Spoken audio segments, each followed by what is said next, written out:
আসসালামু আলাইকুম ওয়া রাহমাতুল্লাহি ওয়া বারাকাতুহু। আসসালামু আলাইকুম ওয়া রাহমাতুল্লাহি ওয়া বারাকাতুহু।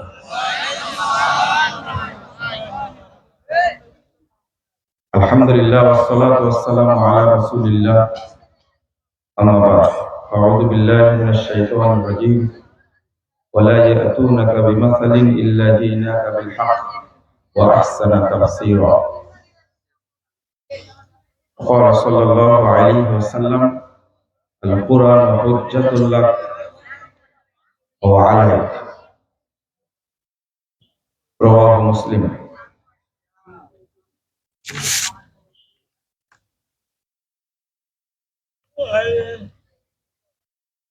রাজশাহীর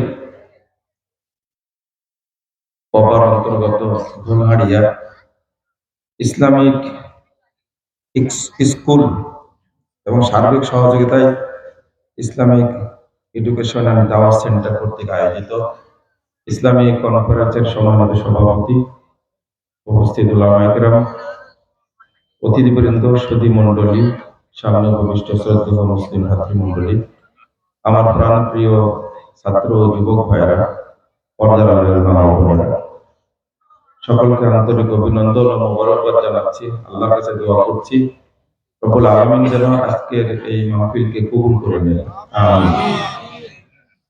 যারা আয়োজন করেছেন এবং আমরা যারা অংশগ্রহণ করেছি, আল্লাহ রাব্বুল আলামিন যেন আমাদের সকলকে ক্ষমা করে দেন এবং আমাদেরকে যেন আল্লাহ জান্নাতুল ফিরদাউসের মেহমান হিসেবে কবুল করে নেন, আমিন। আজকের প্রোগ্রামের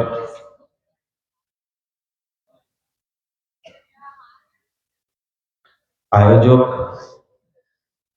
আসলে এই মাহফিলে দোয়া কবুল হয় এই জন্য কথাটা বিশেষভাবে বলছি। মোহাম্মদের ছেলের নাম হলো সালেহ আল ফাওজান। বর্তমান বিশ্বের সবচেয়ে বড় ফকি বলা হয় যাকে, তার নামে নাম রাখছে। কিন্তু বাচ্চাটা বেশ অসুস্থ। আপনারা দোয়া করবেন আল্লাহ যেন তাকে সুস্থ দান করেন, আল্লাহ যেন তাকে হায়াতে তাইয়্যিবা দান করেন। কিছু না হলেও শেখ সালেহ আল ফাওজান হাফিজাহুল্লাহ তার মতো যেন আল্লাহ আলেম করেন, বলেন আমিন। এই সাইডে একটু কথা বলছি কেন? আপনারা যারা দোকানে আছেন, রাস্তায় আছেন, আমি আপনাদেরকে অনুরোধ করব প্যান্ডেলে এসে বসে আলোচনা শুনবেন। দুর্ভাগ্য হলো এই ধরনের প্রোগ্রামের মূল্য আল্লাহর কাছে অনেক বেশি, অনেক দাম, কিন্তু আমাদের কাছে এর কোনো মূল্য নেই। আর আমি তো আপনাদের এলাকার মানুষ, যার কারণে আমার বক্তব্য শোনার আগ্রহ তেমন নাই আছে। তো আপনি মাত্র 2-3টা কথা শোনেন। আমি হাদিস অনুবাদ করব না, শুধু বলবো কথাগুলো। এই ধরনের মাজলিসে আসলে আল্লাহ রাব্বুল আলামিন বলেন, মাজলিসে যারা অংশগ্রহণ করেছে আমি তাদের সব পাপ ক্ষমা করে দিয়েছি। 2 নম্বর আল্লাহ বলেন, তোমাদের আগে যত পাপ ছিল সব পাপকে আমি নেকি দ্বারা পরিবর্তন করে দিয়েছি। 3 নম্বরটা বলেন, তোমরা মাজলিসে এসে যা আমার কাছে চেয়েছো তোমাদেরকে তাই দিয়েছি। 4 নম্বরটা বলেন, এই মাজলিসে আসার কারণে যে কষ্ট হয়েছে, যে সময় ব্যয় করেছো, শ্রম দিয়েছো, এর বিনিময়ে আমি তোমাদেরকে পূর্ণ নেকি দান করব। যেটুকু যেটুকু নেকি হলে তোমরা জান্নাতে যেতে পারবে, আমি তোমাদের প্রত্যেককে সেই পরিমাণ নেকি দান করেছি। এই হাদিসটা দুইটা কিতাবে পাবেন, সহিহ বুখারী মুসলিমেও আসছে। মুসলিমের 2689 নম্বর হাদিস, তাবরানী আওসাতের 1556 নম্বর হাদিস। ফেরেশতারা তখন আল্লাহকে বলেন যে ফিহিম ফুলানুন আবদুন খাত্তা ইন্নামা মাররা ফাজালাসা মাআহু। আল্লাহ শুনেন, এদের মধ্যে এসে একজন ব্যক্তি বসে গেছে, লোকটা বড় পাপী, খুব খারাপ নিকৃষ্ট মানুষ, সে বসে গেছে, আপনি কি তাকে মাফ করে দিলেন? তখন আল্লাহ রাব্বুল আলামিন বলেন ওয়ালাহু গাফারতু, আমি ওকে মাফ করে দিয়েছি। তারপরে আল্লাহ বলেন হুমুল জুলাসা, শোনো, তারা এমন কিছু মানুষ এখানে বসে আছে, আমি তাদেরকে এত ভালোবাসি, লা ইয়াশকা বিহিম জালিসুহুম, এদের মধ্যে এসে যেই বসে পড়বে আমি আল্লাহ তাকেই মাফ করে দেব।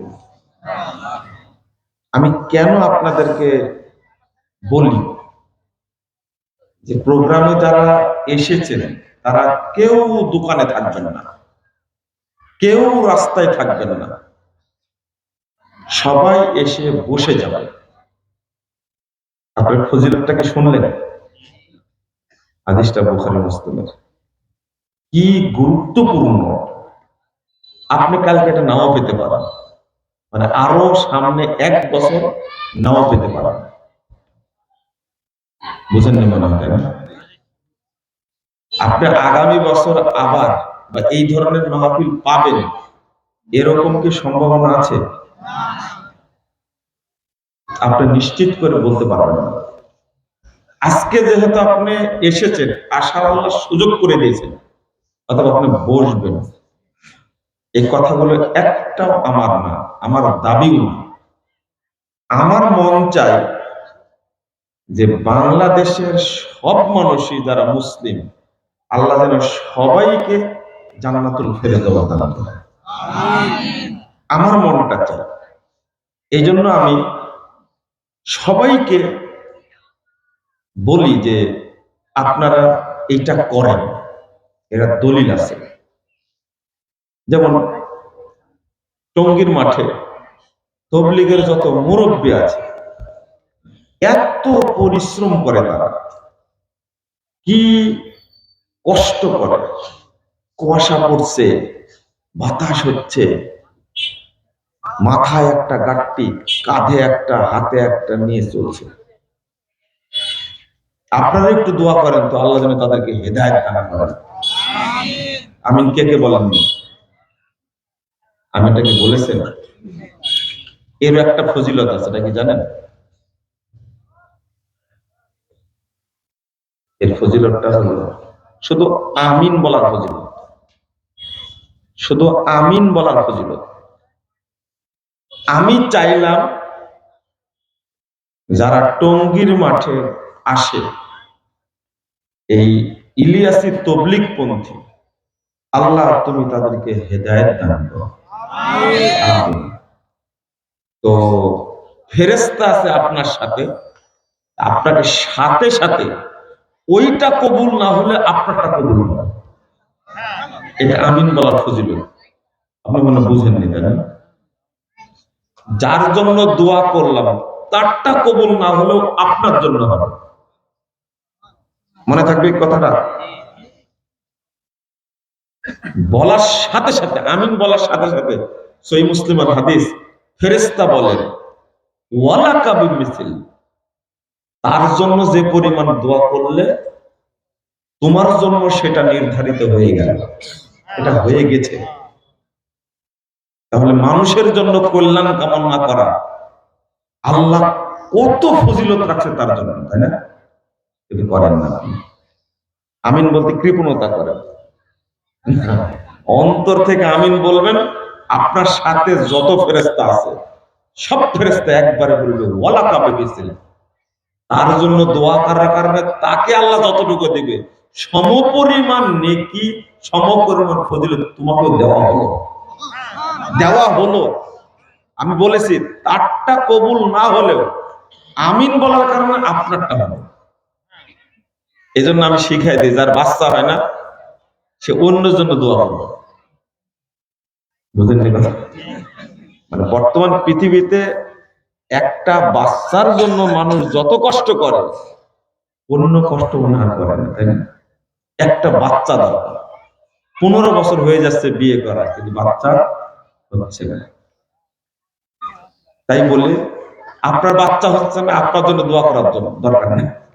যার বাচ্চা হয় না বলবেন আল্লাহ আমাকে দিও না, তাকে দিও, সে কষ্ট আছে। ওই জন্য আল্লাহ তার জন্য দিয়ে দিবে ইনশাআল্লাহ। ইনশাআল্লাহ কি যেন বলছিলাম ভুলে গেছি। ও, এই যে মানুষকে বলি কেন, তবলিগের ভাইরা এত কষ্ট করে কিন্তু কারো আকীদা ভালো না। যেটা ভালো করার জন্য হাইকোর্টও লাগবে না, খেলাফতও লাগবে না, ইসলামী রাষ্ট্রও লাগবে না। যদি খালি বিশ্বাস করে আল্লাহ আরো সে আছেন, কেউ যদি মনে বিশ্বাস, তো মনে মনে, তাই না? এই কথা বিশ্বাস করার জন্য কি ইসলামী রাষ্ট্র লাগবে? লাগবে? বুঝেন ভালো করে। এই কথা বিশ্বাসের জন্য যেহেতু হিরাক্লিয়াসের লাগেনি, মনে মনে বিশ্বাস করে দিছে,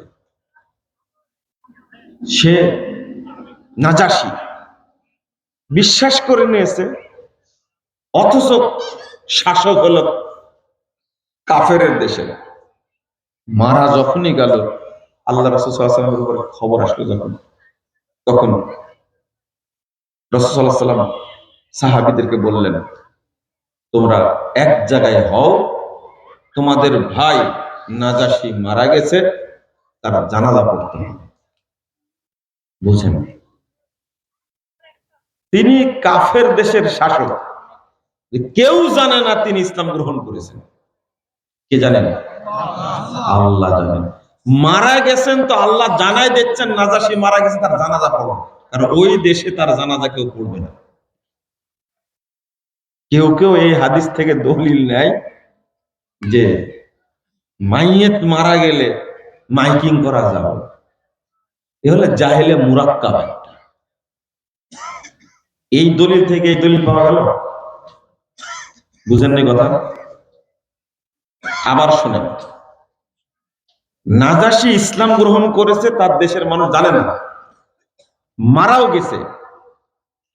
আল্লাহ খবর দিলেন নাজাসীর জানাজা পড়তে হবে, সাহাবীদের নিয়ে তুমি জানাজা পড়ো। কে বললেন? আল্লাহ। তো জানাজা পড়লেন, তোমাদের ভাই নাজাসী মারা গেছে। এই হাদিস থেকে আর কেউ দলিল পেশ করে যে গায়েবানা জানাজা চলবে। আচ্ছা, এই হাদিসটা ছাড়া আর কোন হাদিস আছে যে আল্লাহ রাসূল সাল্লাল্লাহু আলাইহি সাল্লাম আর কোন জানাজায় ভয় পড়েছেন? এর মাসালা সাহাবীরা পড়েছেন? পড়েন।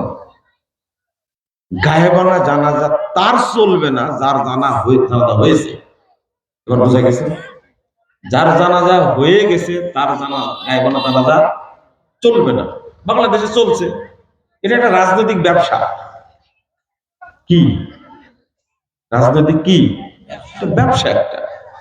সব দলই করে, আওয়ামী লীগ করে, বিএনপি করে, জামাত করে, আপনারা করেন, তাই না? দলিল লাগে না তো এগুলো করার জন্য। যে প্রশ্নটা করলাম সেটা হলো, এই নাজাসী ছাড়া মুহাম্মদ সাল্লাল্লাহু আলাইহি ওয়াসাল্লাম আর কেন জানাজা পড়েছেন? আর কেউ মরেনি মনে হয়, তাই না? হ্যাঁ, ওই যে সংবাদ আসে অমুক মারা গেছে, আল্লাহ তো পড়তে পারতেন, জানাজা হয়েছে, আর গায়েবানা জানাজা চলবে। আর একটা হলো, হাদিসটা আপনি এইভাবে বুঝলেন কেন?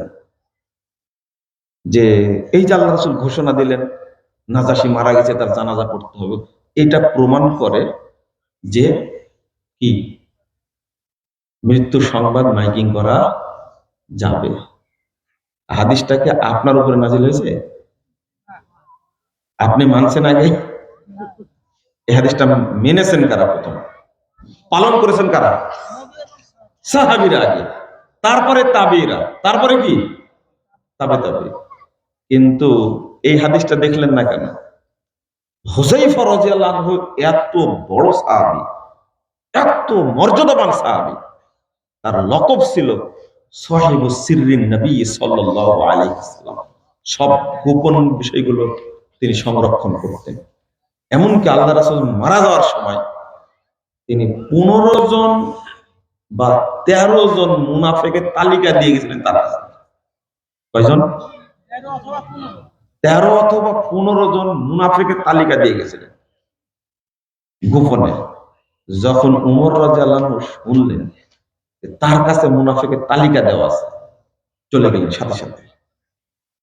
দেখো তো হুযায়ফা, ওই তালিকায় আমার নাম আছে কিনা? বুঝেননি মনে হয় না? সেই হুযায়ফা রাদিয়াল্লাহু আনহু মরার সময় বলছেন, আল্লাহর রাসূল নিষেধ করেছেন মৃত্যু সংবাদ প্রচার করতে, তোমরা প্রচার করো না। এই হাদিসটা চোখে পড়েনি আপনাদের?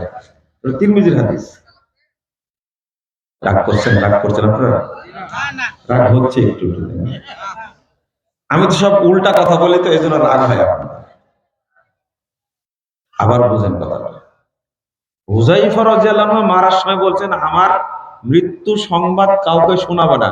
এটা নাইর অন্তর্ভুক্ত, অর্থাৎ শোক প্রকাশের অন্তর্ভুক্ত। এই কাজটা করা যাবে না। তো ওই হুযায়ফাও তো নাজাশীর জানাজায় ছিলেন। বুঝেন নি কথা এবার? তিনি এই হাদিস থেকে মাসালা নেননি। আপনি কে হলেন যে আপনি ওই হাদিস থেকে এই মাসালা বের করলেন যে মাইয়াতের জন্য মাইকিং করা যাবে? এবার বুঝেছেন তাই না? আমি যেটা বুঝাতে চাচ্ছিলাম অনেক দূরে চলে আসছি। নাজাশী ভিতরে ভিতরে ইসলাম গ্রহণ করেছেন, দেশের কেউ জানে না। আপনি যদি মনে মনে বলেন আল্লাহ কোথায় আছেন? আরশে, আপনাকে কি র‍্যাব গ্রেফতার করবে? এটা বাহিরের বিষয় না ভিতরের বিষয়? এই জন্য কি ইসলামী রাষ্ট্র লাগবে? এই জন্য কি হাইকোর্ট লাগবে? এই জন্য কি সুপ্রিম কোর্ট লাগবে?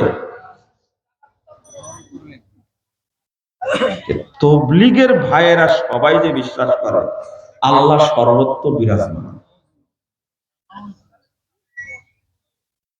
একজন লোক এমন ভাবে আমার উপরে খেপলো এই বক্তব্য শোনার পরে, বলছে আপনি কি বুঝাতে চাচ্ছেন? আমি বললাম যে যেটা বুঝেছেন ওইটাই বুঝাতে চেয়েছি। আপনি এই আকীদা চেঞ্জ করেন না কেন? এটা হলো কুফরি আকীদা, আল্লাহ সর্বত্র বিরাজমান। এটা কি আকীদা? কুফরি আকীদা। 92 বছর বয়স, 45 বছর তাবলীগ করেছে, সেই মানুষটাকে জিজ্ঞেস করছে যে আল্লাহ তো সর্বত্র বিরাজমান, আগে থেকে জানেন। বলেন তো এই লোকটা মুসলিম না মুশরিক? মুশরিক। এই লোকটা মুশরিক। এটা যে নাই জানাবো, লাভটা কি? এখনো জানে নবী নূরের তৈরি। এই বিশ্বাসটা ঠিক করার জন্য ইসলামী খেলাফত লাগবে।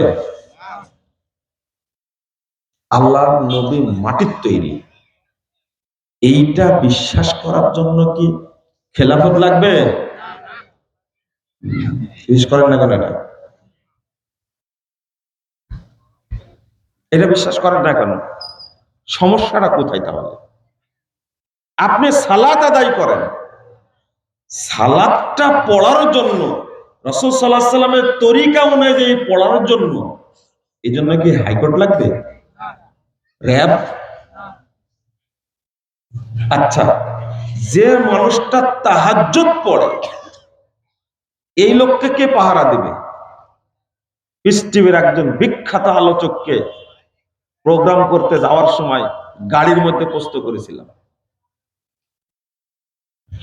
দুইজন যাচ্ছে একসঙ্গে অনেক দূরে, হোটেল থেকে একটু দূরে, দুবাই। সুযোগ বুঝে পাশাপাশি দুইজন বসে আছে, আমি জিজ্ঞেস করলাম, শেখ, আপনার যুক্তিরা খুব ভালো লাগে যে আপনি বাহিরে রফল আয়দান করেন না, বুকে হাত বাঁধেন না, যে মানুষকে ঠিক করবেন তারপরে বুকে হাত বাঁধবেন।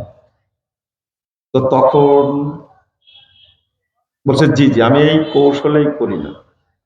কিন্তু যখন আপনি তাহাজ্জুদ পড়েন বা বাড়িতে যখন নামাজ পড়েন, আপনার হায়াতে কোনোদিন রফল আয়দান করেছেন?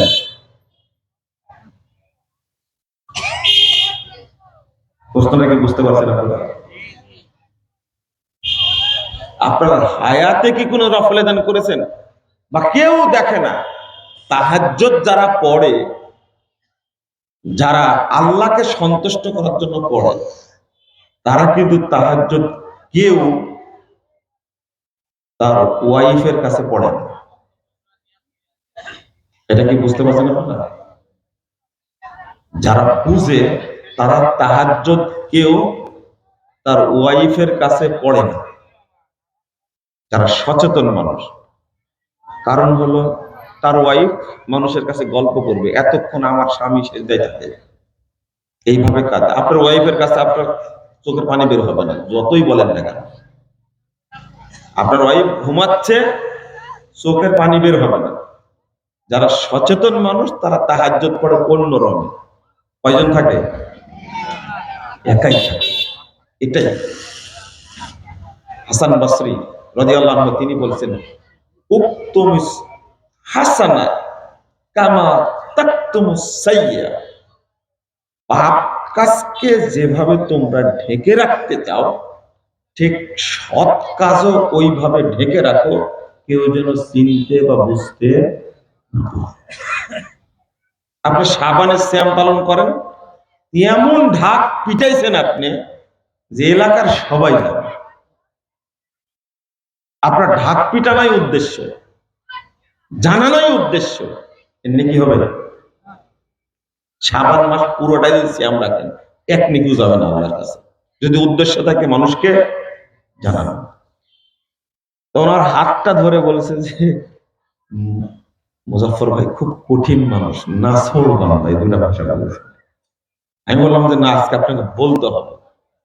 আপনি জানেন হাদিস যে রফুল আয়দানের 400 হাদিস আছে। কয়শো? 400।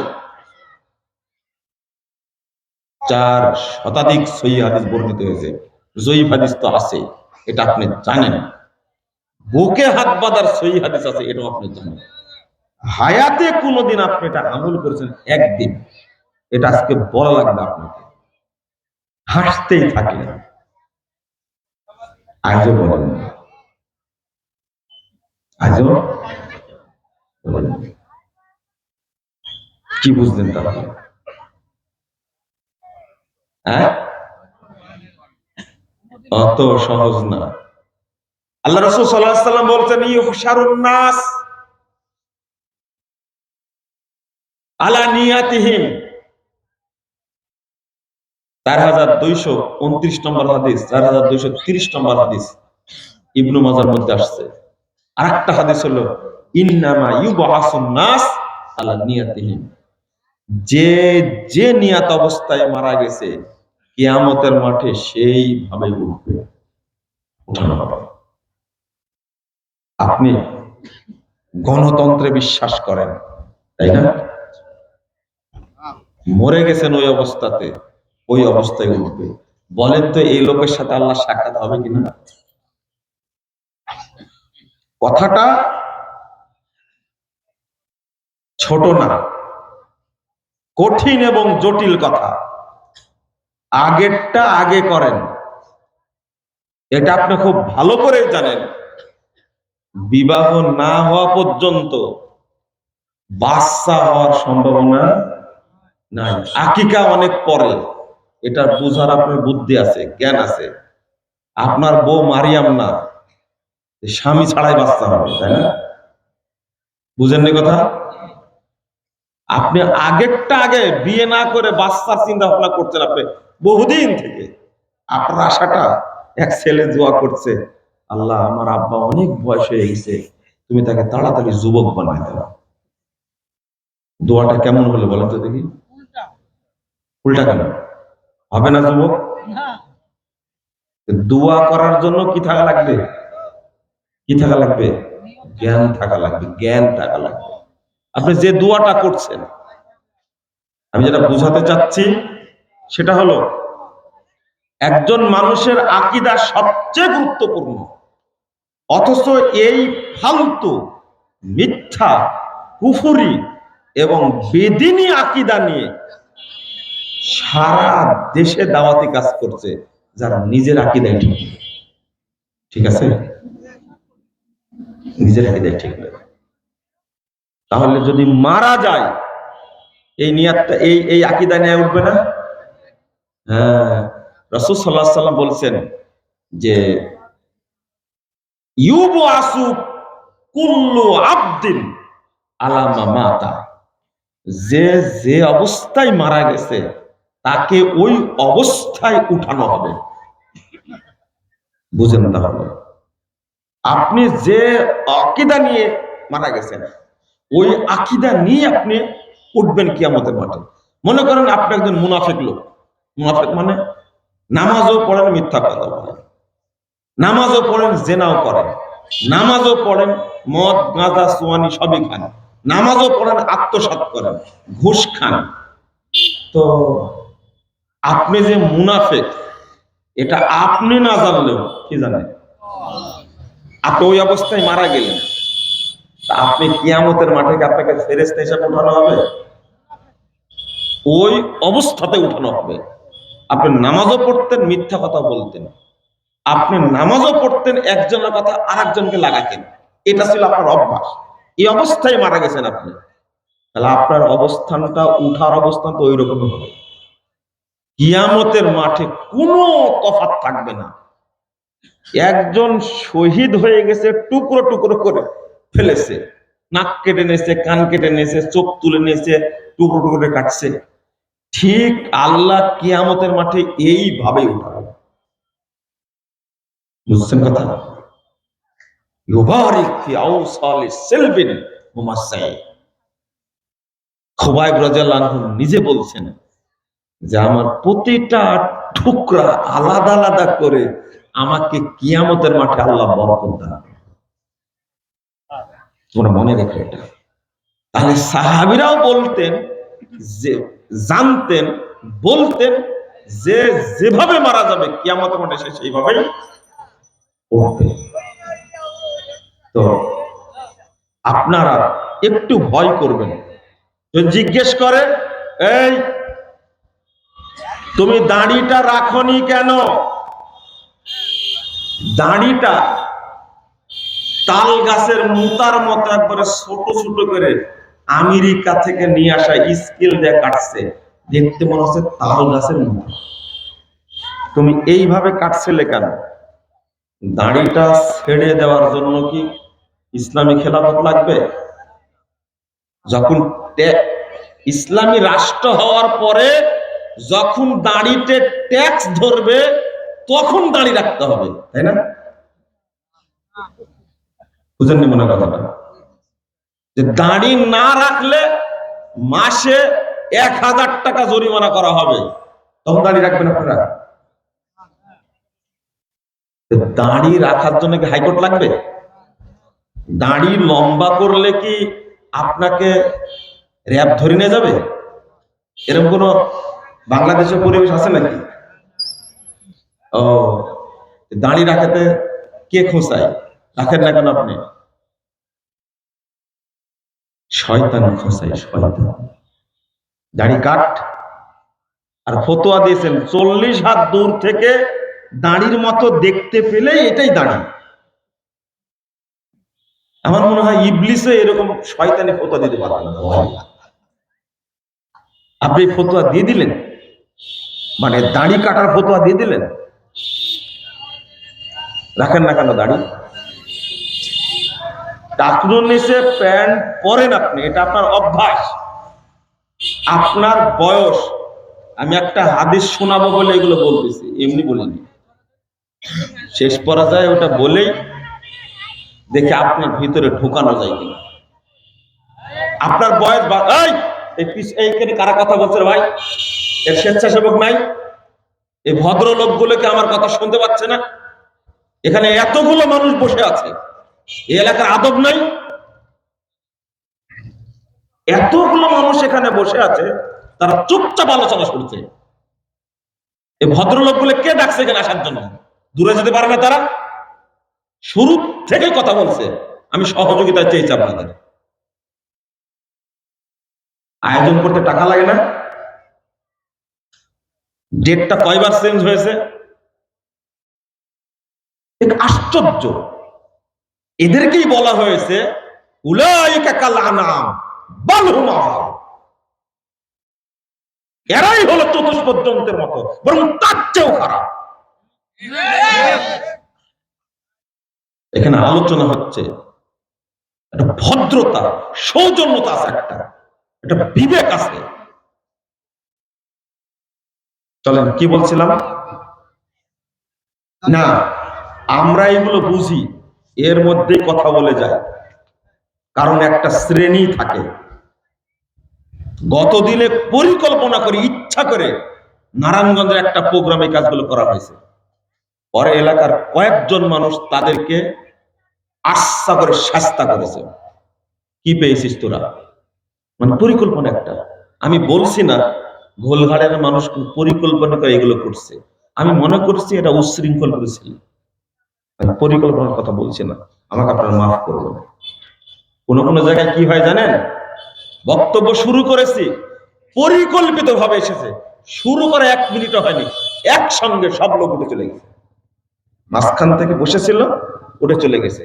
তাদেরকে আমরা চিনি, তাদেরকে আমরা কি চিনি, খুব ভালো চিনি। মানে আলোচনাটা নষ্ট করবে এই জন্য না। না, 3 জন থাকলেও যে আলোচনা, 3 লাখ থাকলেও সেই আলোচনা, ওটা চিন্তা করে লাভ নাই। প্রোগ্রাম শুরু করেছি ডক্টর ইমামউদ্দিন বিন আব্দুল বাসিত, তিনি শেষ করেছেন, আমি শুরু করেছি। কিন্তু ভিতরে ভিতরে যাইয়া বসেছিল, বাড়িতে ডাকাতি হয়েছে, মহিলাও চলে গেছে, কি লোকজন যেতেই থাকলো। আসলে ঘটনা পুরোটাই কি ভুয়া। এত বুদ্ধি এদেরকে যে কে দিয়েছে ভাই, আল্লাহই ভালো জানে। এই বুদ্ধিটা কি শয়তান পাবে মনে করেন? বা জায়গায় জায়গায় বসে পরস্পরে বলছে যে বাড়িতে ডাকাতি হচ্ছে, টাকা পয়সা সবকিছু নিয়ে চলে যাচ্ছে। আমি পরে জিজ্ঞেস করলাম যে ঘটনা কি? তখন একজন বলছে যে ভুয়া একটা কথা ছড়াই দিছে যে বাড়িতে ডাকাতি হচ্ছে, মানুষ উঠে যাচ্ছে। কোন জায়গার এটা বলবো না, তারা অপমান বোধ করবে। মুজাফফর বিন মুহসিন সব জায়গায় প্রচার করছে, প্রচার করবো না কেন? এমনিতেই কষ্ট হয়। গতদিন এক মাহফিলে গেছি কুমিল্লা, বুঝতে পারলাম বিলের মধ্যে, লা হাওলা ওয়ালা কুওয়াতা ইল্লা বিল্লাহ। কেমনে কষ্ট করব? এটা হলো 29শে জানুয়ারি। এত কষ্ট করে প্রোগ্রাম করেছে, বিলের মধ্যে জায়গা আছে, বিলের মধ্যে মাদ্রাসা করেছে, সেখানে ওখানে মাত্র কয়েকজন লোক, জালসা করার অনুমতি দিয়ে প্রশাসন করছে। কিন্তু এই লোকের একটা ফ্যাক্টরি আছে, ফ্যাক্টরিতে আগুন ধরাই দিছে। ফ্যাক্টরির পাশে তার গরু আছে, গরু প্রতিপালন করে সে, খামার। এই গরুতে আগুন লেগে পেটে বাছুর আছে, সেই অবস্থায় গরুটাকে পুড়ায় মারছে। 5 বার মাইকের তার কেটে দিছে। মাগরিবের পর থেকে আমি আলোচনা শুরু করেছি 10টা 40-এ, তার আগ পর্যন্ত 5 বার লাইন কেটে দিছে, বিদ্যুতের লাইন কেটে দিছে।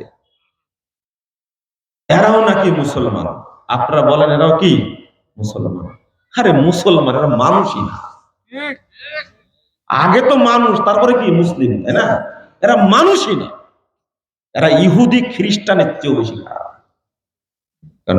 একটা প্রোগ্রাম বাস্তবায়ন করবে, দিনই কথা বলবে, এই আক্রোশ পেশ করতে হবে। এই জন্য খুব কষ্ট হয়। এই দেশে হক কথা বলে দাওয়াতি কাজ করা এত কঠিন এবং জটিল, এটা কল্পনা করতে পারবেন না, ভাবতেও পারবেন না। শুধু দলিল দিয়ে আলোচনা করি, তাই যদি এটা হয়। আর কত মানুষ কত মিথ্যা কথা বলে বেড়াচ্ছে, কোনো সমস্যা নেই। প্রশাসন সহযোগিতা করছে, গাঁজাখড়ি কথা বলে নবীকে অপমান করছে, আল্লাহকে অপমান করছে, তাদের ব্যাপারে কোনো মাথা ব্যথা নাই, চিন্তা ভাবনা নাই। খেতে দেওয়ার সময় আমাকে বলছে, কেমনে খাবেন, যত গালি খান পেটতে এটাতেই ভরে আছে। বুঝছেন, এরকম কথা আমাকে কেউ কোনোদিন বলেনি। যত গালি খান প্রতিদিন, পেটে কি জায়গা আছে খেতে পারবে? রাত্রিতে এক প্রোগ্রামে গেছে, খাওয়ার সময় আমাকে এই কথাটা শোনাই দিল। তাহলে তিনিও জানেন কি গালি আমরা খাই, আর আপনারা দেন। আমি আমি দোয়া করি আল্লাহ এদেরকে হেদায়েত দান করেন। আমিন। চলেন, রাগ করবেন না। আমি যে বিষয়টা নিয়ে আলোচনা করছিলাম সেটা হলো যে আপনি যে টাকনুর নিচে প্যান্টটা পরেন 72 বছর যাবত, আপনাকে বলছি যে আপনার জীবনে অন্তত 50 জন আলেমের বক্তব্য শুনেছেন, যারা এই দেশের সেরা আলেম, তারা সবাই বলেছে টাকনুর নিচে প্যান্ট পরা হারাম। কিন্তু এই 50 জনের 45 জন মারা গেছে, আর 5 জন বেঁচে আছে। কিন্তু আপনি এইটা এখনো মানেননি। বলেন তো এই লোকটা মুমিন না মুনাফিক? টাকনুর নিচের অংশটুকু কাটলে আপনাকে কি এই পুলিশ জাতি গ্রেফতার করবে? আপনার নামে কি মামলা হবে? বাবা থানায় মামলা হবে? এই লোকটা টাকনুর নিচে প্যান্টটা কেটে ফেলেছে, অতএব এলাকার লোক তার নামে মামলা করেছে। কেন টাকনুর নিচে প্যান্টটা কাটা হলো? এই লোকটা আগে টাকনুর নিচে লুঙ্গি পরতো, কেন এখন থেকে টাকনুর উপরে পড়ে? এই জন্য মামলা এজাহারে উল্লেখ করা হয়েছে এই লোককে ফাঁসি দেওয়া হোক। এরকম মামলা করবে? এরকম কাজ আছে লোকের? আপনি টাকনুর নিচের অংশটা কাটেননি কেন আপনি? এই জন্য কি ইসলামী রাষ্ট্র লাগবে? আচ্ছা, এই আপনার এই বদমাশের ফাইজলামে আল্লাহ মনে বুঝে না, তাই না? না বুঝে না। না না, ওরা মনে করে আল্লাহ বলতে নাই তো কিছু। আল্লাহর ধন রাসূল পাইয়া আল্লাহ গেছেন গায়েব হইয়া, রাসূলের ধন খাজা পাইয়া শুয়ে আছেন আজমিরে, কেউ পারে না খালি হাতে শয়তান তোর দরবারে। নাউযুবিল্লাহ, আস্তাগফিরুল্লাহ। কেমনে বলছে আমি খাজা বলবো না? খাজা হলেন আল্লাহ। মানুষ কোনদিন খাজা হতে পারে? বুঝেন না কথা? খাজা বলতে কে? ফার্সি শব্দ আল্লাহ। যদি বলা হয় তাকে আল্লাহকে খাজা বলা লাগবে, কিন্তু মরা শয়তান কি খাজা হতে পারে? এই জন্য বললাম, বলছে কি কেউ ফিরে না খারে হাতে খাজা রে তোর দরবার। আল্লাহকে তো আগে নিশ্চিহ্ন করে দিছে, আল্লাহ তো গায়েব। এই জন্য ওরা বুঝে যে আল্লাহ এগুলো কিছু বুঝে না। আমি যে বদমাশি গুলো করি, ফাইজলামি করি, ধর্মের নামে শয়তানি করি, এগুলো আল্লাহ বুঝে না। বুঝেন না মনে কথাটা, তাই না? আল্লাহুম্মা আমিন। জালসা শেষে মারি দিল আল্লাহুম্মা আমিন শুরু করে দিছে। খেয়াল করেন, শুরুতেই বলছে আল্লাহুম্মা আমিন, মানে আল্লাহ তুমি কবুল করো। যদি কিছু বলেনি, কি কবুল করো? বুঝেন না? আল্লাহুম্মা আমিন শুরু করে দিছে। আর মসজিদের মধ্যে যখন লা ইলাহা ইল্লা আনতা সুবহানাকা ইন্নী কুনতু মিনাজ জালিমিন সালাত যখন পড়লো, রাসূলুল্লাহ সাল্লাল্লাহু আলাইহি ওয়াসাল্লাম বলছেন, ইদা ওয়াফাকা তামিনুহু তামিনাল মালায়েকা গুফিরা লাহু মা তাকাদ্দামা মিন যামবি। ইমাম মুক্তাদির আমিন আর ফেরেশতার আমিন যদি এক সঙ্গে হয়ে যায়, পূর্বের যত পাপ সবই ক্ষমা করে দেওয়া হবে। শুনেন, এই হাদিসটা জানার পরেও মানল না, ও এইভাবে বলতে হবে, টানা 1 মাস সিয়াম রাখলে যে ফজিলত হবে এক সালাতে একবার আমিন বললে সেই নেকি। হাদিসের ভাষা, মান সামা রমাদানা ঈমানান ওয়া ইহতিসাবা গুফিরা লাহু মা তাকাদ্দামা মিন যামবি। রাসূল সাল্লাল্লাহু আলাইহি ওয়াসাল্লাম বলেছেন, এখানে শর্ত করেছেন, এই শুনেন, এখানে শর্ত করেছেন আল্লাহ রাসূল, এখানে শর্ত করেছেন ঈমানের সাথে নেকির আশায় কেউ যদি রমজানের সিয়াম পালন করে তার পূর্বের পাপ সমূহ ক্ষমা করে দেওয়া হবে। রমজান তো সামনে আসছে, কিন্তু এখানে কোনো শর্ত নাই যে আমিন বলবে ইমাম মুক্তাদি একসঙ্গে, কোনো শর্ত নাই, আল্লাহ পূর্বের সব পাপকে ক্ষমা করে দেবেন। তো এটা কাজে লাগালেন না কেন সালাতের মধ্যে? সালাতের মধ্যে আমিনটা যদি আপনি বলতেন তাহলে সাথে সাথে মামলা হতো, তাই না? এখন কি ইংরেজরা আছে? কারা আছে? রাজাকাররা আছে? মামলা কে করবে আপনার নামে? এই হাদিসটা মানলেন না কেন আপনি? বদমাইশ। আপনারা শিখে গেছেন কেন? এই হাদিসটা যদি মানেন, ও ঠিকই মানছেন, আসসালামু আলাইকুম রাহমাতুল্লাহ, আসসালামু আলাইকুম রাহমাতুল্লাহ, আল্লাহুম্মা আমিন, আল্লাহুম্মা আনতাস সালাম ওয়া মিনকাস সালাম ওয়া আহইনা বিস সালাম ওয়াদখিলনা জান্নাতা দারাকা দারাস সালাম তাবারাকতা ওয়া তাআলাইতা আস্তাগফিরুল্লাহ রাব্বি মিন কুল্লি যামবি ওয়া আতুবু ইলাইহি। এটা সালাম ফিরায়া যেটা শুরু করলো কথাটা, এটা মিথ্যা কথা। আমি যে দোয়াটা করলাম, এই দোয়াটার কোনো দলিল আছে? আপনারা কে কে পড়েন আস্তাগফিরুল্লাহ রাব্বি মিন কুল্লি যামবি ওয়া আতুবু ইলাইহি? আগে পড়তেন, এখন পড়েন না, তাই না? বাহ, তাহলে আপনারা ভালো হয়ে গেছেন।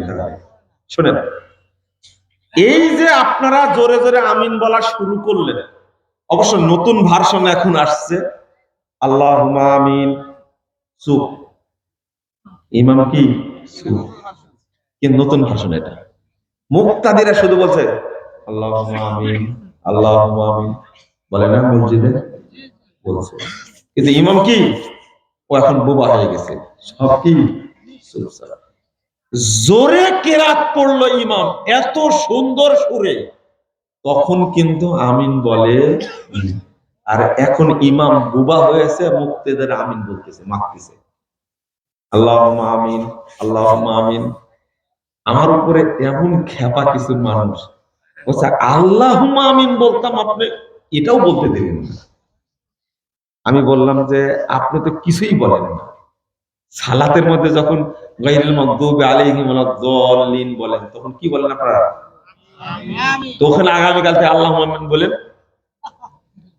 পৃথিবীতে যত দোয়া আছে, যত ফজিলত আছে, সবচেয়ে বেশি ফজিলতপূর্ণ, সবচেয়ে শ্রেষ্ঠ দোয়া, সবচেয়ে উত্তম দোয়া, সবচেয়ে ভালো দোয়া হলো সূরাতুল ফাতিহা।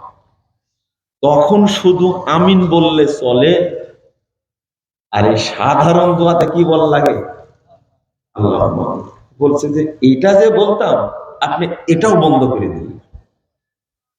বুঝেননি কথা? আজকে আপনারা বলেছেন কিন্তু আল্লাহুম্মা আমিন বলেননি। ওই যে বাঘ ভেড়ার পালে ছিল, বাঘ কি হয়ে গেছে? ভেড়া বানবে, ভেড়া হয়ে গেছে। কি বলছিলাম? আল্লাহুম্মা আমিন, আল্লাহুম্মা আমিন বলতেছে। সালাতের মধ্যে না বলে শয়তান আমাদের বের করে নিয়ে এসে কোথায় বলাচ্ছে? সালাতের বাইরে। ইমাম দোয়া করতেছে, আল্লাহ 4 মাসের বেতন মাফি, বাড়িতে চাল ডাল নাই, যাদের মেয়ে আছে এদের জন্য বিয়ে না হয়। ওরা বলছে কি ঠিকই তো, বেতন দেয় না তো, এমনি বেতন 3000 টাকা, তাও 4 মাস বাকি, ওর জন্য কি দোয়া করবে বলেন দেখি। কিন্তু মজার ব্যাপার হলো ঢাকায় এক মার্কেটের সামনে এক ইমাম দেখতে পেয়ে আমাকে বলছে যে আমরা যে এই দোয়া করি এটা আপনি কিভাবে জানেন? আশ্চর্য। আমি বললাম তাহলে এই নতুন ভার্সন এসে ভালোই হয়েছে।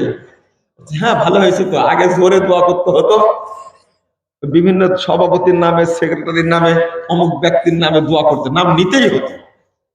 আল্লাহ সভাপতি সাহেবের উপরে বরকত দান করো, আল্লাহ সভাপতি সাহেবকে নেক হায়াত দান করো, কিন্তু নতুন ভার্সনটা আসার কারণে কথা বলা লাগে না, কিন্তু মনে মনে বলি এটা। কখনো কোনো সভাপতি খুব খারাপ আচরণ করে, আল্লাহ তুমি তাড়াতাড়ি তাকে মৃত্যু দান করো, উল্টা দোয়া। এবার আমি আশ্চর্য হয়েছে, তাহলে বেদাতিরা আমাদের আলোচনা শুনে আমরা যে এই দোয়া করি, এটা আপনি কি করে বুঝতে পারবেন? আমাকে প্রশ্ন করছেন, আল্লাহ হেদায়েত দান করুন। বলেন, এত সুন্দর ফজিলতপূর্ণ সালাতের মধ্যে এটা বললে আপনার নামে কি মামলা হতো? না। এই শুনেন, শুধু অতটুকু না, শুধু অতটুকু না। আপনি ব্যাংকে চাকরি করেন কেন? আপনাকে কে বাধ্য করলো? আপনি ব্যাংকে চাকরি করেন কেন? হারাম চাকরি করেন কেন? আপনাকে কি বাধ্য করেছে হাইকোর্ট? ইসলামী রাষ্ট্র কি বাধ্য করেছে ব্যাংকে তোমাকে চাকরি করাই লাগবে? আচ্ছা, ব্যাংকে চাকরি ছাড়ার জন্য কি ইসলামী খেলাফত লাগবে? ইসলামী রাষ্ট্র লাগবে? তো বুঝেননি আপনি, তাই না? এখনো আল্লাহ আপনাকেই সাইজ করবে, এই জন্য কি ইসলামী খেলাফত লাগবে? ইসলামী রাষ্ট্র লাগবে? কে সবক শিখিয়েছে? কই ব্যাংকে কয় পার্সেন্ট মানুষ চাকরি করে? বাংলাদেশে কত পার্সেন্ট মানুষ ব্যাংকে চাকরি করে? উত্তর দেন আপনারা। কত পার্সেন্ট বলিস জানেন না? মানে 1%। 1% করে? পার্সেন্ট বুঝেন না আপনারা? 100 জনে 1 জন চাকরি করে ব্যাংকে। আল্লাহ এতগুলো মানুষকে খেতে দিচ্ছেন, আপনার ব্যাংকে না চাকরি করলে আল্লাহ খেতে দিতেন না? কোন হুজুর বাধ্য করেছে ব্যাংকে চাকরি করার জন্য? চাকরি ছাড়েন আপনি, আপনি চাকরি ছাড়েন। এই জন্য চাকরি ছাড়লে আপনার নামে হাইকোর্টে মামলা হবে না। আপনি নিজে ইচ্ছা করে ব্যাংকে চাকরি নিচ্ছেন। আমি এমনি বলছি না, আরো একটা উদাহরণ দিই শুনেন। আপনি বিদ্যুৎ অফিসে বসে, আপনি পাসপোর্ট অফিসে বসে, আপনি কাস্টমসে চাকরি করেন, সচিবালয়ে বসে, থানায় বসে, ডিসি এসপি অফিসে বসে আপনি ঘুষের টাকা খান কেন? আপনাকে কেউ বাধ্য করেছে খেতে? কি এই ঘুষ না নিলে আপনার নামে মনে মামলা হবে, তাই না? মামলা হবে আপনার নামে। ঘুষ খান কেন আপনি? হাজারো মানুষ আছে যারা চাকরি করে, এখন পর্যন্ত তাদের অবৈধ পয়সা তাকে স্পর্শ করতে পারেনি। আপনাকে কে বাধ্য করলো? ও, আমি সুদ খাই না, আলহামদুলিল্লাহ আমি সুদ খাই না। আমার বয়স হয়েছে, আমার পরিবার আছে, আমার বাপ মা আছে, সুদ 1 টাকা খাই না। আপনি সুদ খান কেন? আপনি সুদ খান কেন? জবাব দিবেন। সুদ খেতে কে বাধ্য করেছে? আপনি ব্যাংক থেকে লোন নিয়ে কেন দোকান করেছেন? কেন ব্যাংক থেকে লোন নিয়ে আপনি ব্যবসা করছেন? বাড়ি করলেন কেন? আপনি 2 চালা বাড়িতে থাকলেন না? আপনাকে কে কি বাধ্য করেছে যে বাড়ি করার জন্য আপনাকে কি নিতে হবে? ব্যাংক লোন নিতে হবে? বুঝেন না মনে হয় না? শুনে নেবেন, এগুলো পাপ না? এগুলো পাপ না, তাই না? ও, লা হাওলা ওয়ালা কুওয়াতা ইল্লা বিল্লাহ। আরেকটা, আপনার ওয়াইফ, আপনার মেয়ে ন্যাংটা হয়ে চলে, আপনাকে কেউ বাধ্য করেছে? কে বাধ্য করলো? আপনার বউকে ন্যাংটা করতে কে বাধ্য করলো? আপনি বাধ্য করেছেন। এই যে সামনে পহেলা ফাল্গুন আসবে, এরা দ্বিগুণ হবে। বিশ্ববিদ্যালয়ে পড়িনি? বিশ্ববিদ্যালয় তখনকার 2003 সাল, 2 সাল, 4 সাল, 5 সাল, 7 সাল, 8 সাল, এই টাইম গুলোতে ছাত্ররা বলতো ভাই আসলেই দ্বিগুণ হবে, আসছে ফাগুন হব আমরা দ্বিগুণ। এটা ক্রিটিসাইজ করে বলতো আর কি, নোংরা ভাষা একটা। তারা আসলেই ওই যে বসন্ত বরণ পহেলা ফাল্গুন দ্বিগুণই হবে, নাউজুবিল্লাহ আস্তাগফিরুল্লাহ, এমন করে বলতো এরা দ্বিগুণই হবে। এই যে 13ই ফেব্রুয়ারি বসন্ত বরণ করে, 13ই ফেব্রুয়ারি পহেলা ফাল্গুন বসন্ত বরণ, আর পরে হলো 14ই ফেব্রুয়ারি লুচ্চা দিবস। আগে বলতাম বেশ্যা দিবস, এখন মুরব্বীরা বলছে বাবা এই ভাষাটা বললে না খারাপ লাগে, তখন লুচ্চা দিবস বলল।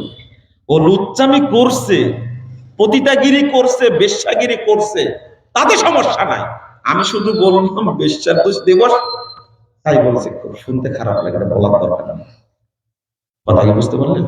এই দুইটা দিন আপনার মেয়েকে 14ই ফেব্রুয়ারিতে ন্যাংটা হতে কে বাধ্য করেছে? আপনি বাধ্য করেছেন।